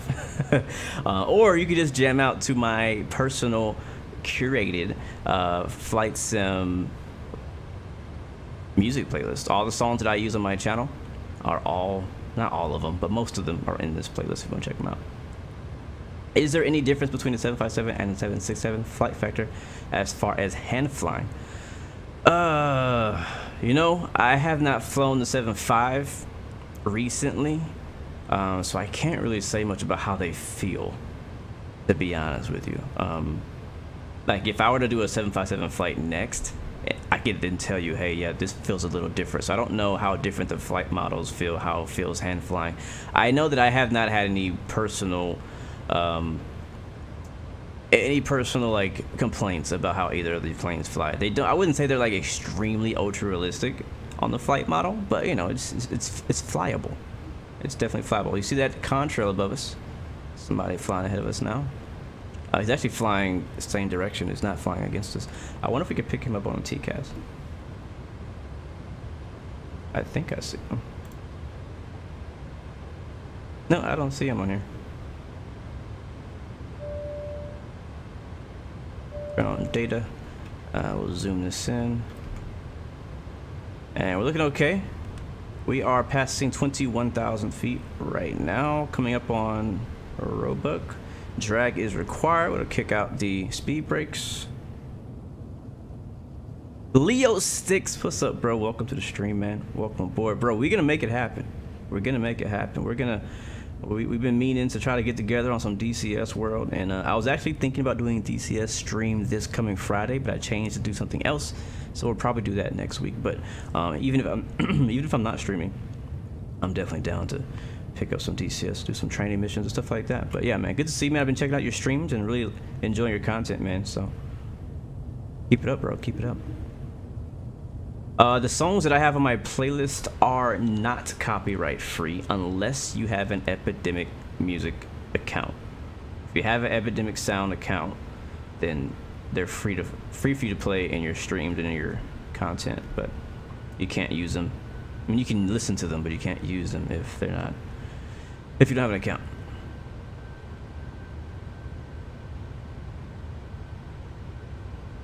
Yep, hopefully we'll touch down real nice and soft today with no floats. Trying to check my charts here to see if we are within our restrictions, but I don't know that we are. See, we're flying up on Provi. Oh yeah, we're way high. Oh, we are way high. We're supposed to be at 11,000 feet right now. So VNAV didn't quite get us down in time.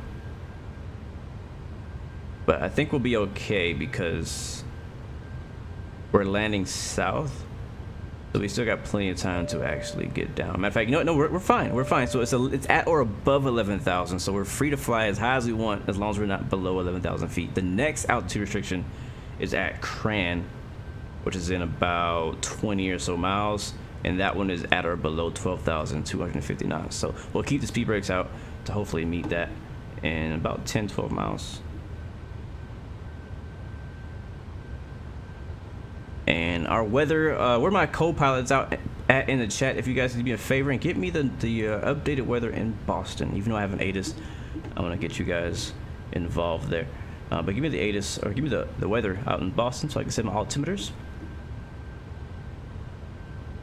And I'm gonna check again to see if yeah, Boston ground is still online and the ATIS is still live. 1355. Oops.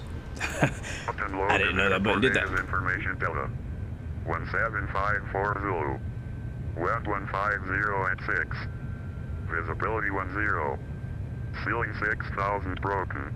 15,000 overcast. Temperature 12. 2.4. Altimeter 2972. Suggested ILS runway 22 left approach in use. Suggested departing runway 22 right. All aircraft brief will hold short instructions and assigned altitudes. First construction cranes in the Boston area and in the vicinity of Logan Airport. North is 2 airmen. Boss 4 out of service. Advise on initial contact. You have information Delta. All right, we have information Delta thanks to Wolf Gaming. Altimeter is 29072. We are descending still via the Roebuck 3. And we're on Unicom. We go ahead and make a call. Let's let everybody know in the area that we are inbound into Boston. Passing Cran now. Boston area traffic. United 116 Heavy is descending via Roebuck 3 over Cran. Expecting runway 22 left ILS. Boston area traffic. Mike 655, heard you clear. We are doing the same approach at currently 11,000 feet, going through Judy right now. He's going through Judy. That's behind us.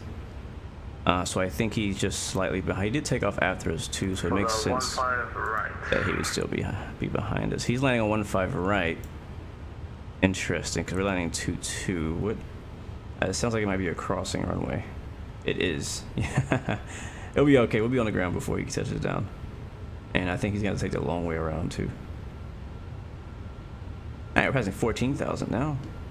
And yes, Boston currently only has ground frequency on, so in that case, where there's no tower online and just ground, what you do is you just do what you do. You land, and then once you exit the runway, you contact ground, and ground will give you taxi directions on how to get to your parking. So I'm gonna grab the parking gates. Somebody in chat, help me out while we're landing. Maybe our jump seater or somebody. Get us a gate. I need a United gate that fits a 767. That's what I need. And then let me know in the chat, and then that'll be our gate for today. 13,250 knots, pulling out the speed brakes. We can go, we're good there. Let's go down here to our FMC. We'll go over to route, perf, index, approach. And we'll do full flaps, so flaps 30 and 133. ILS for 22 left is 110.3. Let's make sure that is actually put in down here. Mike 655 heading towards Chaz. At 10.3 and CRS would be 215. Alright, but Wolf Gaming says Bravo 24. Sounds good, man. Thank you very much. We'll take Bravo 24.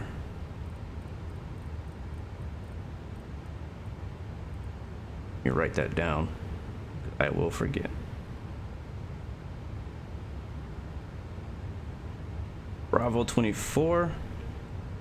So what I've learned, and you know, different pilots might tell you differently, but one thing that's interesting is that in real plane, you can actually go through ACARS and send a message to the ground, or the ground can send you a message and tell you, hey, this is the gate that you should expect while you're inbound.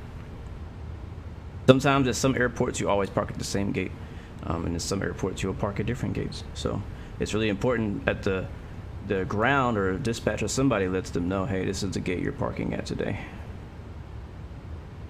or for this flight. All right, so Bravo 24 is what we're gonna do. I'm gonna find that also on my parking chart here on Boston.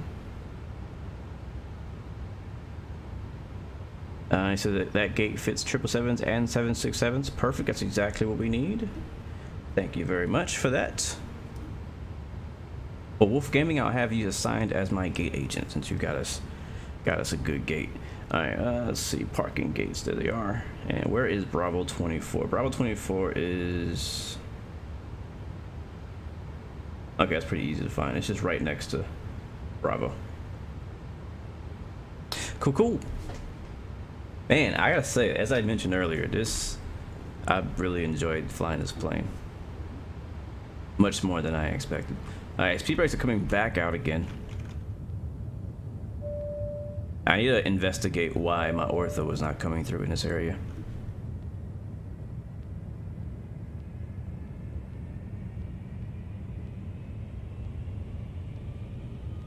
Alright, where are we now? Alright, we're flying over Cradle now. We should be at or below 10,000, at or above 8,000. We are at 10,000. So we're okay. And 250 knots is the speed restriction. 10,000 is the altitude restriction.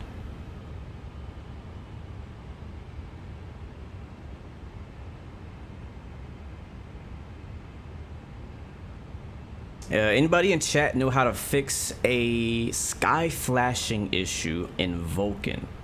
Dino is asking in the chat. If you guys know, please reply. I have personally not had that issue, so I don't know that I could help you. Sorry. We have begun our final descent into Boston. Alright, lights on. We'll be passing through the cabin to collect any trash one final time. Please ensure tray tables are stowed and seats are in the full upright position. Please also store any carry-on items either in the seat back pocket or under the seat in front of you. Please complete all Wi-Fi related tasks and stow any larger electronics. Alright, descent checklist. Landing altitude is set. ICAST messages recall. Arrival is set. Our radios are all set up. Landing flaps are selected in the FMS. Our VREF has been entered. Our decision height has been set. Our auto brake is required. We'll set that to 3. And we'll go to our next page for our approach. We don't need to do that one just yet, but we have it ready if I need it. Land lights are already on. No seatbelt signs are on as well.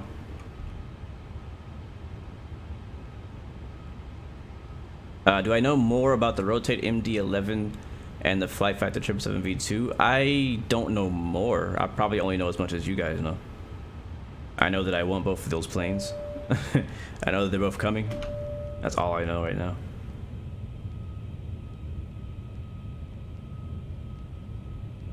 Alright, we're on basically a left downwind-ish turn. But it's not really because we're doing an arrival. So I'm not really going to call that. We'll make a radio call a little later. Let's go outside and we should see the airport off our left wing. Hopefully the airport spawns in okay. One time I flew into Boston and it was just water. I was so pissed. So hopefully today we don't have that problem. Yep, there's downtown and there's the airport. You think the MD-11 is coming this or next month? Really that soon? I hope so. Sooner the better, man. Sooner the better. I'm landing on 22 left. 22 left ILS. I'm looking on the VATSIM map and it looks like we already have traffic landing on 22. Ooh, British Airways 213 is landing, coming in from London into Boston right now. I'm not sure which runway he's using, but he is inbound there.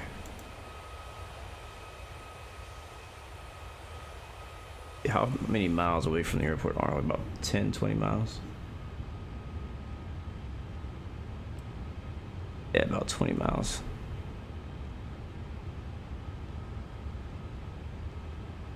Boston area traffic, United 116 Heavy is inbound about 20 miles east of the field, descending via the Roebuck 3, now passing over Ethan, expecting ILS 22 left Boston.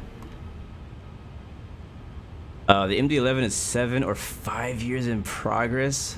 Man. 5655, right downwind for the Roebuck 3 for the ILS of 15 right.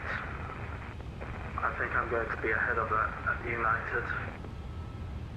Are you sure? Because I see you, Mashi, on the opposite side of where 15 right is. I don't know. On my screen, he's southeast of the field at Boston. 15 right approaches from the west, going east. So he might be lining up for 35 left instead of 15 right. Either is fine. He does have a British Airways landing, but he should be on the ground before he gets there. Oh, Dino said that the British Airways just buttered it. Sweet. Nice. What kind of plane is he flying? I'm just looking at the map right now. Let me show you guys what I'm looking at. Let me know in chat, what are you guys big fans of, Volanta or Sim Toolkit Pro? What team are you guys on, or both? Let me know. I'm curious what you guys think. I know a lot of people have been using Volanta. It's been very popular. Very trending right now. What do you guys? Which one are you guys using, Volanta or Sim Toolkit Pro? We're on Sim Toolkit Pro today, but what are you guys using? So here's Mosh right here, Mike 655. And 15 left, or 15 right is this runway right here. This crossing runway. And he just called a right base for it, which doesn't make any sense. If you were right base, you'd be over here. So I'm assuming that he's either left base, gonna land here on 3.5, or he's gonna land here on 2.7. We're landing on 2.2, which is this one right here. British Airways just came off of 2.2. Looks like he's on the taxiway now on Papa.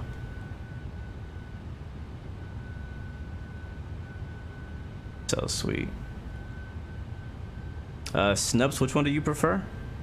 Volanto or Toolkit Pro? 655 at Red Hawk. We'll be going to TK Man and then going into Bob. Alright, so he is going to get in front of us. He said he's at, I'm not sure what waypoint he said he's at. But I think he's circling the airport, so he might still go in for 1.5 left. He's just going around. Or 1.5 right, I should say. Alright, cool. Whatever works, man. Put it down wherever you can. As for us, let me show you guys where we are. Bring it up again one more time. Hold on. It's kind of a long, like if you fly the whole arrival, it's kind of long. So I'll bring up Navigraph here and we look at the Roebuck 3 RNAV approach. You'll see we flew around here. We're now at 5,000 feet, you know, approaching Patrick.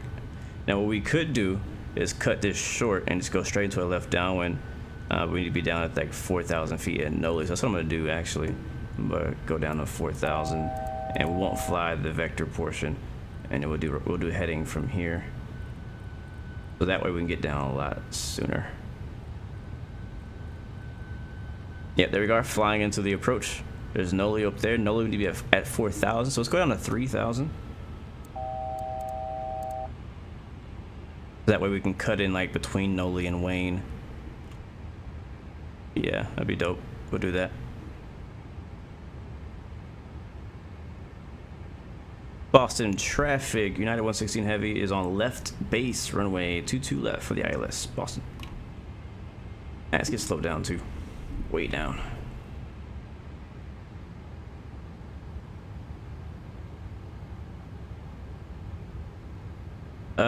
Jan, what's up? You want to learn to fly more on X-Plane, but you don't know what aircraft would be best to learn on. Well, what I recommend is Zibo.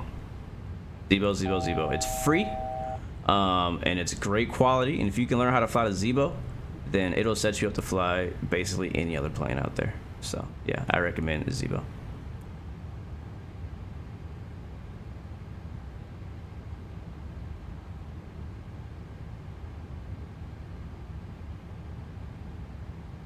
Yep, I agree. All right, we're on a base-ish. We're kind of at a weird angle because we're not flying towards the airport. We're flying like away. So I will actually make that next turn to tail, and then we'll loop back. And we'll go first notch of flaps.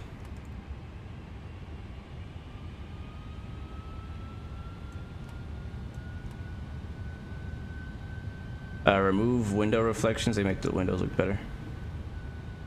Yeah, I probably should do that, huh? All right, first notch of flaps is in. Let's go zoom into our screen here so we can see what's going on. You see we're at Patrick right here. We are at 3,000 feet. And I'm just gonna kind of do like a weird S turn here. We're gonna let the plane turn right. I'm gonna actually make a left. Mike 655, turning final for 15 right at Boston. Once we kind of get on that heading, I'm gonna make another turn to the left just to kind of space it out. And it looks good to me. Heading select. Back onto heading. It should start turning for us.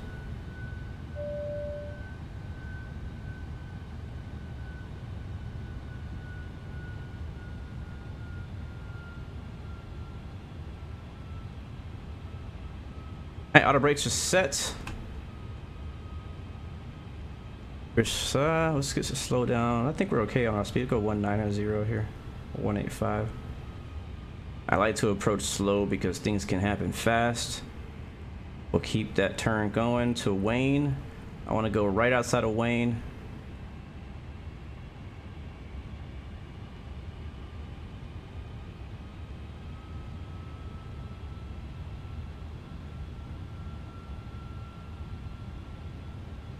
She's flying real nice right now. And we'll let her fly that heading. And then hit approach mode. I'm gonna arm our approach mode, so once we get to the localizer, we'll capture it. Yeah, I don't know why my scenery is not working out here. It's actually kind of annoying. There's downtown though.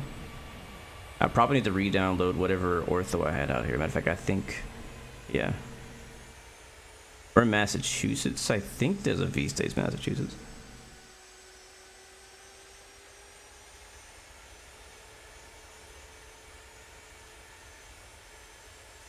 I absolutely hate looking at default scenery in X-Plane. I'm sorry. I've been doing this way too long to look at default scenery on X-Plane anymore. Alright, one last glance at before landing checklist. You guys can't see it because it's behind my camera. Seatbelt signs are on, smoking signs are on auto. Sir, I think you might have forgotten about the cabin safety routine. A little late for that. Altimeters are set. We're all good. Alright, turning final. And Boston Logan traffic, 9116 heavy is turning final, runway 22 left on the ILS, Boston.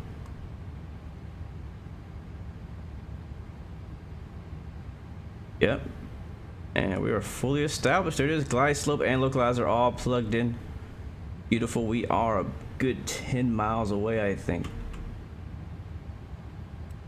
Yeah, 10 miles. Coming nice and slow. Boston traffic, United 3657 and 5,000 left downwind for runway 22 left, Boston. Alright, somebody's left downwind 22 left out there somewhere. Oh, I see him on the sim toolkit air thingy. Wait, that's not him. I don't see him. Uh-oh. No! There's zero reason why I should be getting low FPS in the Boston when I have no ortho out here. There's zero reason why I should be. There's zero. None. That's unacceptable.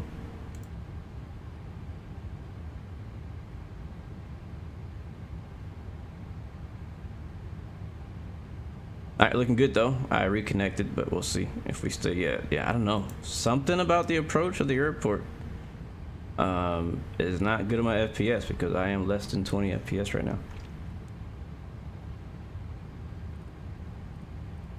Alright, getting slowed down.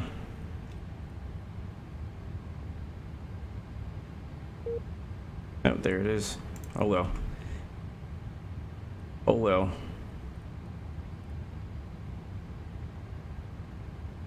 I don't know what my FPS is, but apparently it's less than 20 because VATSIM keeps giving me the boot. Alright, here comes the gear.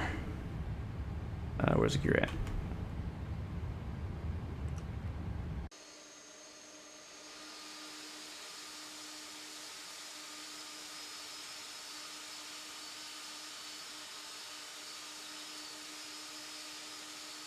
Nice. Yeah, it looks clear on my screen too. I'm like, I don't see stutters or anything. Like, it looks pretty good to me. I don't know why. I'm gonna try one more time since I'm on autopilot. Alright, we're getting real close. We're actually a lot fast, so I'm gonna use some speed brakes to assist us.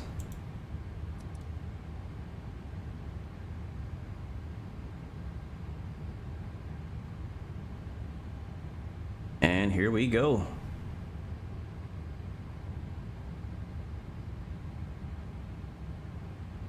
Flaps are set, gear is down and indicating. Clearance received. Boston traffic, United 3657, gonna be turning left, base runway 22 left behind the 7. Alright, autopilot's off. My aircraft.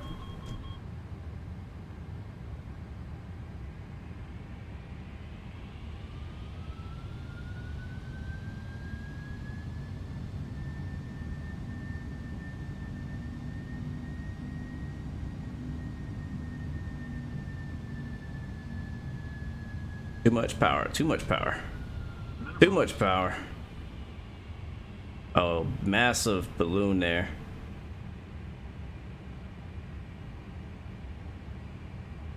And I am personally not okay with that approach. We're gonna try it again, going around.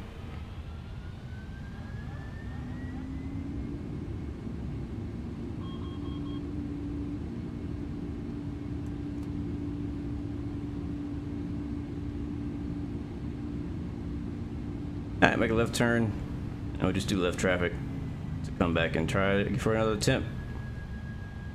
Yeah, whenever I was transitioning from autopilot coming off and turning off to auto throttle, I was trying to catch up with where the throttle was, and in turn I put too much throttle in and it just ballooned us big time. So alright, let's keep climbing here. We'll get up to about 1500 or so.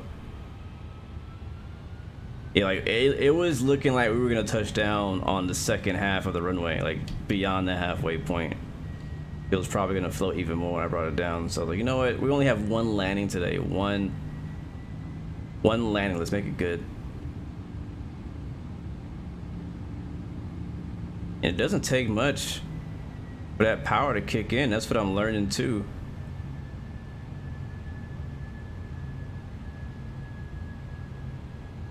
Hello, my friend from Japan. What's up? Welcome to the stream. What are you doing awake? Welcome, welcome. Yeah, I think I do have the throttle lock setting turned on. Alright, let's watch our speed here. Here comes 1500, and we'll level off right there.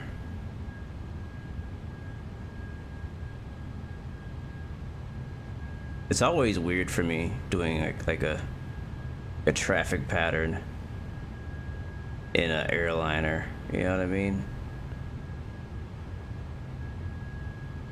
It always feels this, doesn't feel natural. You know what I'm saying? Alright, let's get our speed back, get trimmed out, and reset for our landing here. Now, I think I'm going the right direction. Let's hope so. Nope, I need to turn a bit more. This is going to help me a ton. I don't want to descend, I want to level off.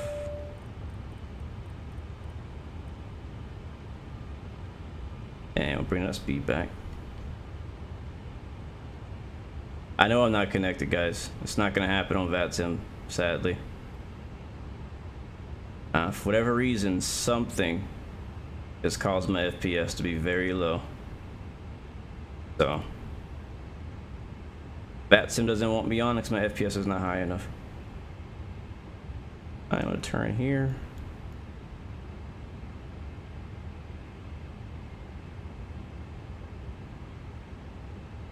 Is my... Okay, it is working. I was like, is my trim switch working? Alright, gear is up. No, actually, gear's still down. Gonna put them up for a second. Thank you so much, Simon. Engine sound video yesterday on Instagram biceps. Yeah, that video I posted on Instagram of the Neo engine starting up, it sounded amazing. Like it sounded so good. Yeah, it was really interesting. It was a not a normal procedure. The mechanic was there because what happened was I talked to the mechanic afterwards, and what happened, the reason why there's a man standing next to the engine while it's starting up, which I never thought I'd see, is because he was a mechanic and the engine had a starter valve problem where it wouldn't open the starter valve. So the mechanic went over there and would manually open the starter valve while the pilot was starting the engine so that we can get a good start. That was really interesting. But while recording that, you get to hear the engine starting up. It's really cool.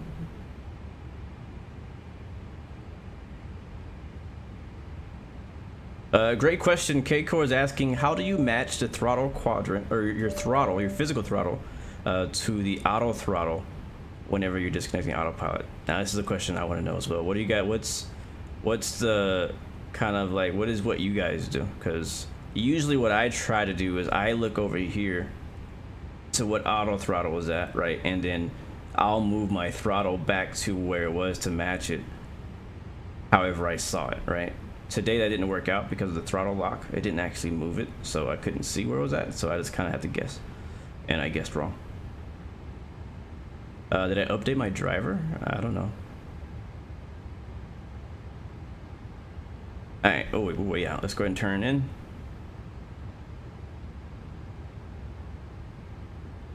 I'll keep that altitude, trim up, trim up.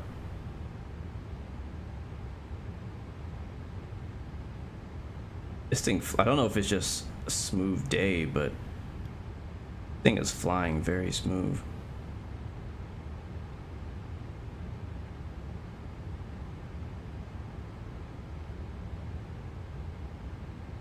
It also sounds quiet, but the engines are pretty much idle.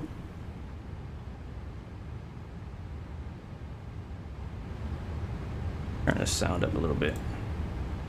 Alright, so we're down on left base now for another attempt. We're very low, we're at 1,500 feet.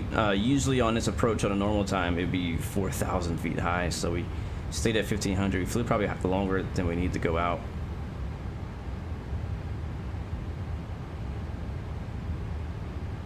And this is gonna put us back on our kind of an angled left base for a vector for the approach again. We can turn on, actually approach mode's already on, so it should pick up the localizer again, even though we're flying it by hand this time. Gotta watch our altitude, watch our speed. That's what happened last time, as we let our speed get away from us. So watch out really closely to that. What is on my tablet? Is my chart. I'm looking at the approach chart and the airport charts on my tablet with using Navigraph. Airport's over here.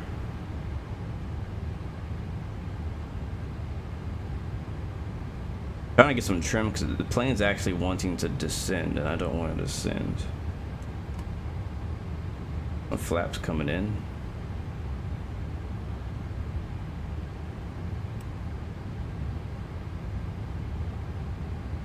And I think what I'm going to do this time is I'm going to set my heading bug to our final approach heading, which is 215. And here comes the turn. Might overshoot. And speed's coming back. A notch of flaps and trim and power.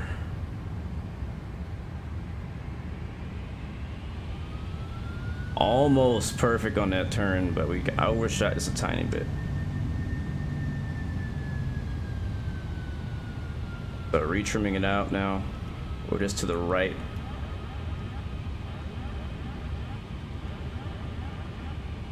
I have visual on 22 left. A little fast.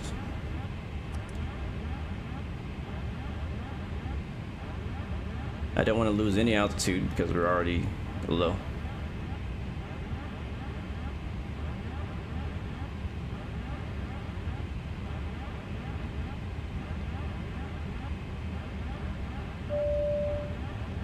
We're not speeding. Why is this thing still popping up? Oh, my gear needs to be down. All right.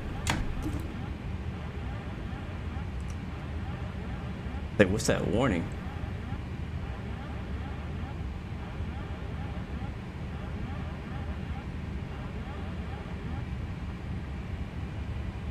There's the gear.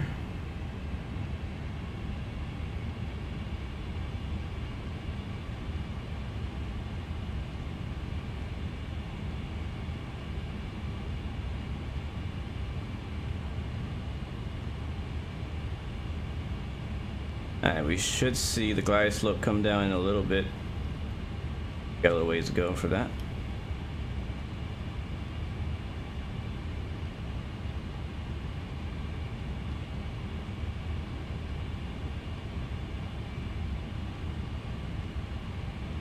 Nope, don't need a brace. You can see downtown Boston off our nose there.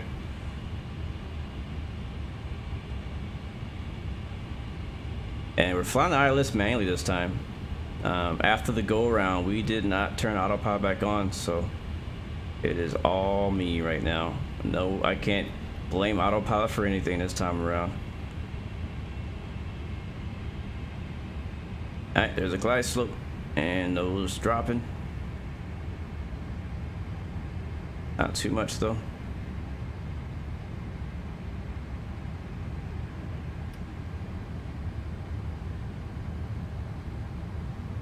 I kind of overflew that localizer though, just a little bit. Keep that nose up. Sim Aviator, what's up, my friend? Welcome to the stream. Welcome back, bro. Good to see you, man.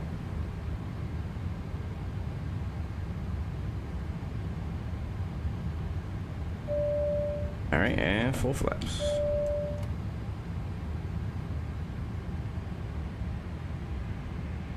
All right, attempt number 2. We are on less than 5 mile final. Runway 22 left into Boston.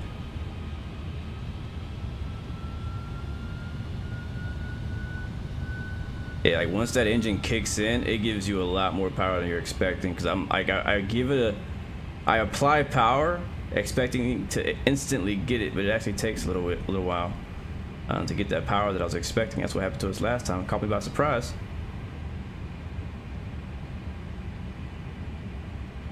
Winds are not too bad, so I can't blame that.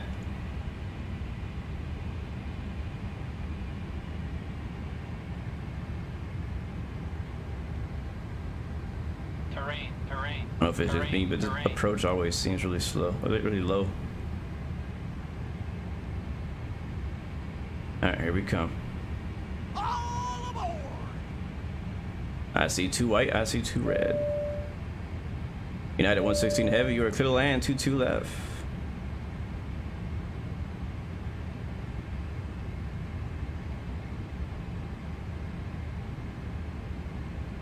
Minimums. Here it is. Continue. Flight slope.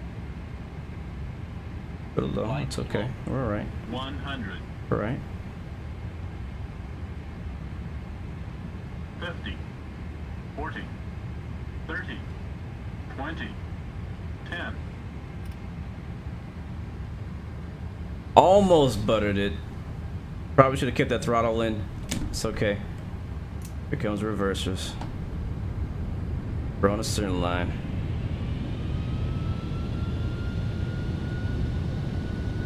And are we gonna make? No, not quite. We could have made it. We could have made that one. That's all right. We'll take the next. We'll take the next. Ladies and gentlemen, welcome to Boston, Logan.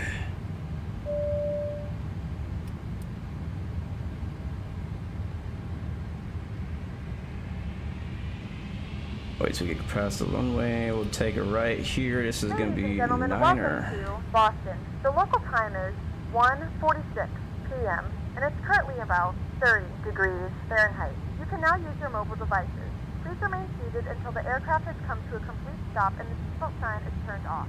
Remember to use caution when opening the overhead bins, as items may have been shifted during the flight. If this is your final destination, we thank you for flying with us. If you're making a connection, we encourage you to check your itinerary to ensure a smooth continuation of your journey. We apologize for the delay. Please coordinate with airline staff as necessary regarding connecting flights or vouchers. All right, as she said, welcome to Boston. We are looking for Terminal B, Gate 24. And we're on Kilo. APU's coming on. And we will make a right turn on Alpha. We'll go to the next one, make a left. Make a right, I should say. Thank you guys. Welcome. Thank you, Ryan, for the follow. Welcome to the Blue Arrow family. You know what? I'm happy with that. I can live with it. There was a couple things that I should have done differently, just towards the end, right before touchdown. Like if I could rewind and attempt it again, there's a couple things that I know I would have done better. But I'll take a nice firm landing today. Yeah, those FedEx do look nice over there. I tell you guys, I love this scenery. I mean, it's hating me right now. It's not liking me with the, but I do like this scenery a lot. I think that's at 24 right there. Tell me I'm right. If not, we're taking it anyways because it's open. And I believe it is. We're taking this spot. All right, flap strip. That's up. Lights off. 23. We'll take 23. Close enough. Gate change. Thank you so much, Havoc, for the follow. Welcome to the Blue Arrow Royal family. Oh yeah, this gate is plenty big enough. We got our marshaller down there. Says come to the left, come left. I'm trying to get it straight, no. I got you, buddy. All right, coming straight ahead. Easy on the brakes.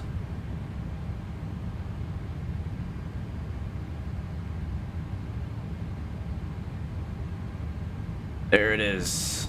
Parking brake set. And we made it, guys. We made it. Let's get the external power connected. And watch the replay. We're not on VATSIM anyway, so we don't have to worry about disconnecting. Again, on screen it gave us a 244 for the landing rate. Sim Toolkit Pro gave us, we'll take 244. Sim Toolkit Pro gave us a 333, so I'm not gonna accept the 333. I'll take the 244. I'll take the 244. Let me go ahead and make sure I log all my flights everywhere, so we'll finish my flight on Sim Toolkit Pro. What else? Pack X. No, I don't want to end the flight. I want to end the flight. Alright, Pack X is closed. We're off of VATSIM. Yeah, we're good to our replay. Alright, replay time. Let's go right into it. I can't wait to watch it. Alright, I want to watch. I'm just not even going to worry about the first attempt. We're just going to watch the second one. Unless you guys want to see the go around, let me know. But we're just going to watch the final touchdown here.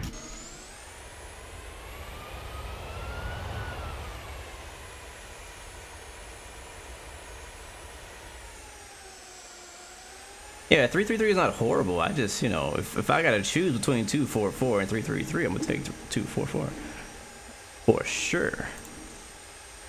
All right, here comes the land. Let's see how we did. Let's see how we did here landing in Boston in the 767-300.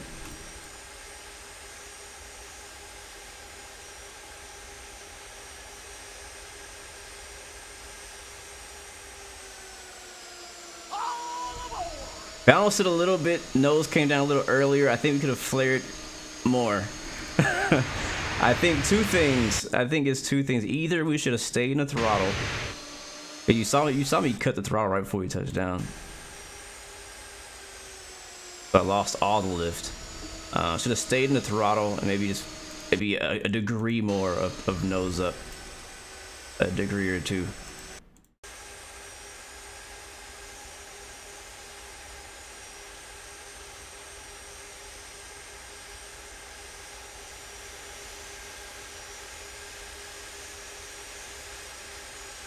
Do you see that? You see how like I thought about flaring right here? Right there, you see the nose just pops up just a tiny bit. But then the nose comes back down. Because that flare was absorbing that downwardness, but then I undid it. So yeah. Yeah, we need a little bit more flare there. Not too bad though for, you know, not flying this plane forever. So that's why I accept 244.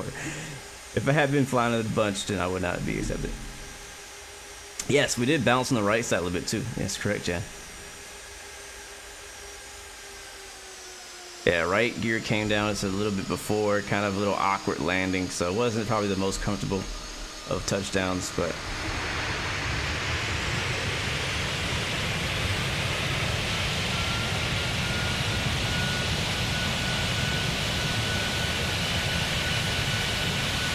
I'm personally really curious of what this would have looked like. The engines, but that's what I'm talking about. What the engines would have looked like if we had that engine mod that you guys been talking about. I'm not planning on installing it. I'm just putting it out there. I'm not planning on it, but if I were to be using it, I wonder what it would look like. Because the 321 mod that I had, engine, oh, it looks so good. Oh man.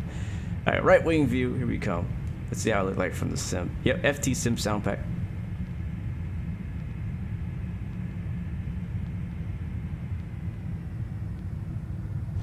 Yep, firm.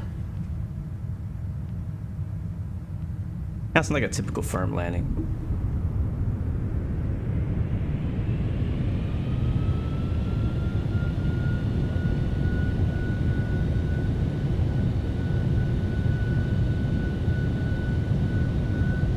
All right, Jake, thank you, man, for coming through. It's good to see you, bro. Hopefully you're doing well. Have a great week, and I'll see you next time. Ryan David, hello, welcome to the stream, man. Good to see you. Yeah, it was a good flight, though. I really enjoyed this one. Like, I really did. Like, I would not mind flying this plane again, like, just for fun. Like, there's some flights that I do that I was like, oh, that was a cool flight, but, you know, I probably won't do it again. This flight, not really wasn't the route, but the plane itself. I wouldn't mind going back and flying this plane again. But I don't have plans to fly it this week unless I change my mind. Maybe we'll fly it Wednesday again. I don't know.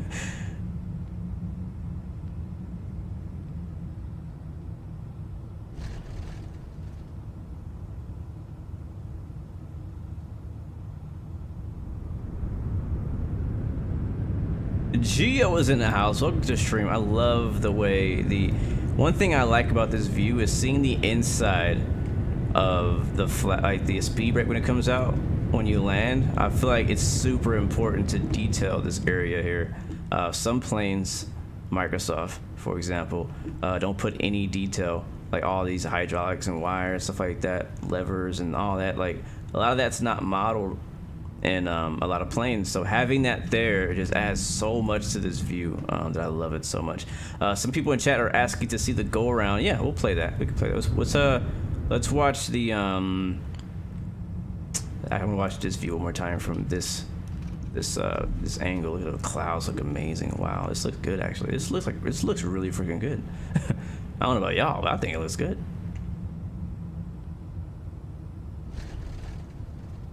Sounds good too, man. That FT sound pack is definitely a big upgrade.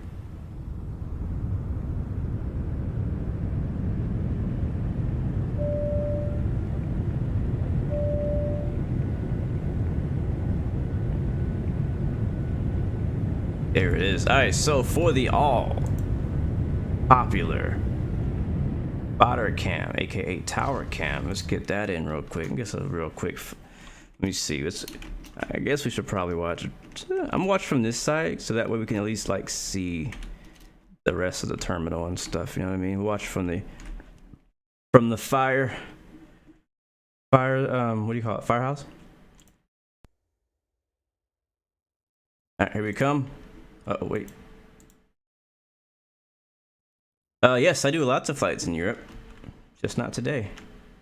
We'll be in South Africa Wednesday, and we'll be in the Middle East on Friday. But last week, I think we flew to Europe.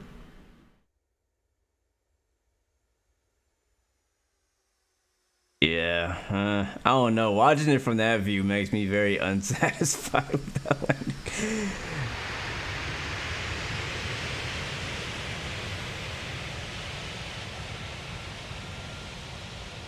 Arch, what's up, bro? Thank you for the raid, man. I'm watching both chats, by the way. But thank you so much, bro, for the raid. Thank you so much. Thank you so much. Hey, I'm not as happy with this landing when watching it from this view. Yeah, this view looked pretty bad. All right, see you later, Wolf.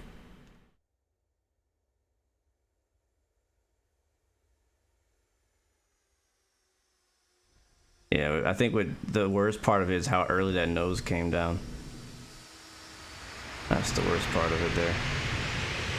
There it is. Boston. Which Boston scenery am I using? This is the Mr. X freeware Boston. You can get it from the X Planes forum. I don't have the link in the description today. My last video I did out here, I did have a link, but I don't have it this time. What was I gonna do? I was gonna do a different view, right? No, go around. Let's see. Go around time. Let's watch it go around. Was this a go around? I think it was this one.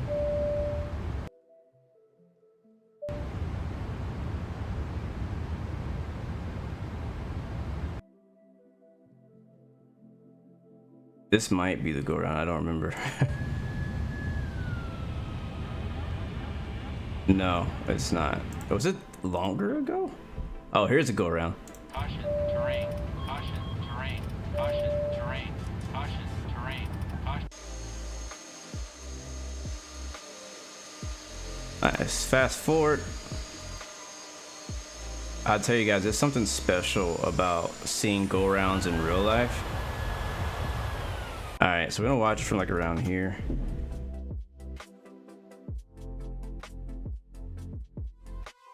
Like the way the whole airport shakes in real life when an airplane's going around, it's amazing. I love it.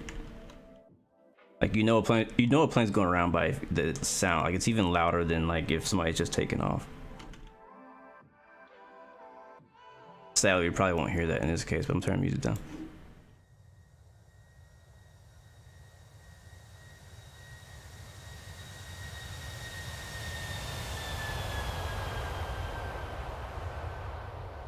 I gotta admit, that's pretty cool. That's pretty cool. I should have put the gear up, but that's pretty dope. Yeah, we were pretty high too when we decided to go around. Like we weren't even close to the ground.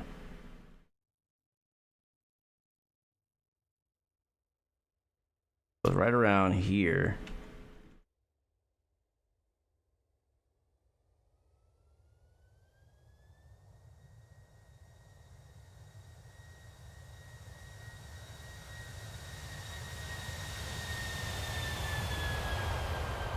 That's a money shot for sure. Beautiful. Well, guys, that's gonna be my time today. Thank you guys so much for coming through, supporting the channel. Seen a few of you guys commenting that we are really close actually to whatever the next 1,000 number is for subscribers. What is that exactly? I don't actually know. I don't know how many subscribers we have, but we're close to a next milestone. So all thanks to you guys though. Where's my dog? Oh, back there. Make sure I'm not gonna hit him. But thank you guys so much for chilling with us today. It's been fun. It's been a really good flight. Like I feel like I just fell in love with this plane, like in this stream today. Like I think you guys just literally just witnessed me fall in love with this plane. Like I want to fly it more. I really do. Like I'm not kidding. I want to fly this plane more.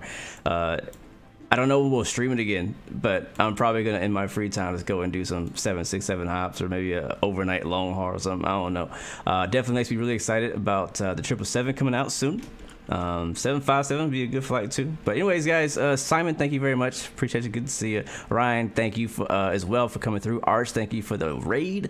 Thabo, we'll see you soon in South Africa, my friend. Sim Aviator, good to see you as well, man. Am I on screen? My face on here? My face is on here. Dino, hello. Okay, thank you, man. It was good to see you. Wolf Gaming, thank you again. Leo Sticks, always a pleasure, bro. I'll check my DMs for sure, man. Digital Merc, welcome, my friend. Good to see you. Geo, always a pleasure, my dude. Good. Did I miss anybody? Big shout out to our crew today. Memory, thank you very much again.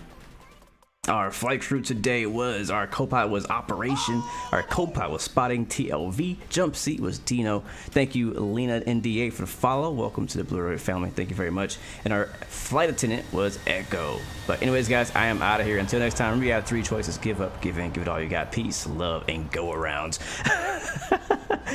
I'll see you guys next time. Next video. I am all the way out. Peace.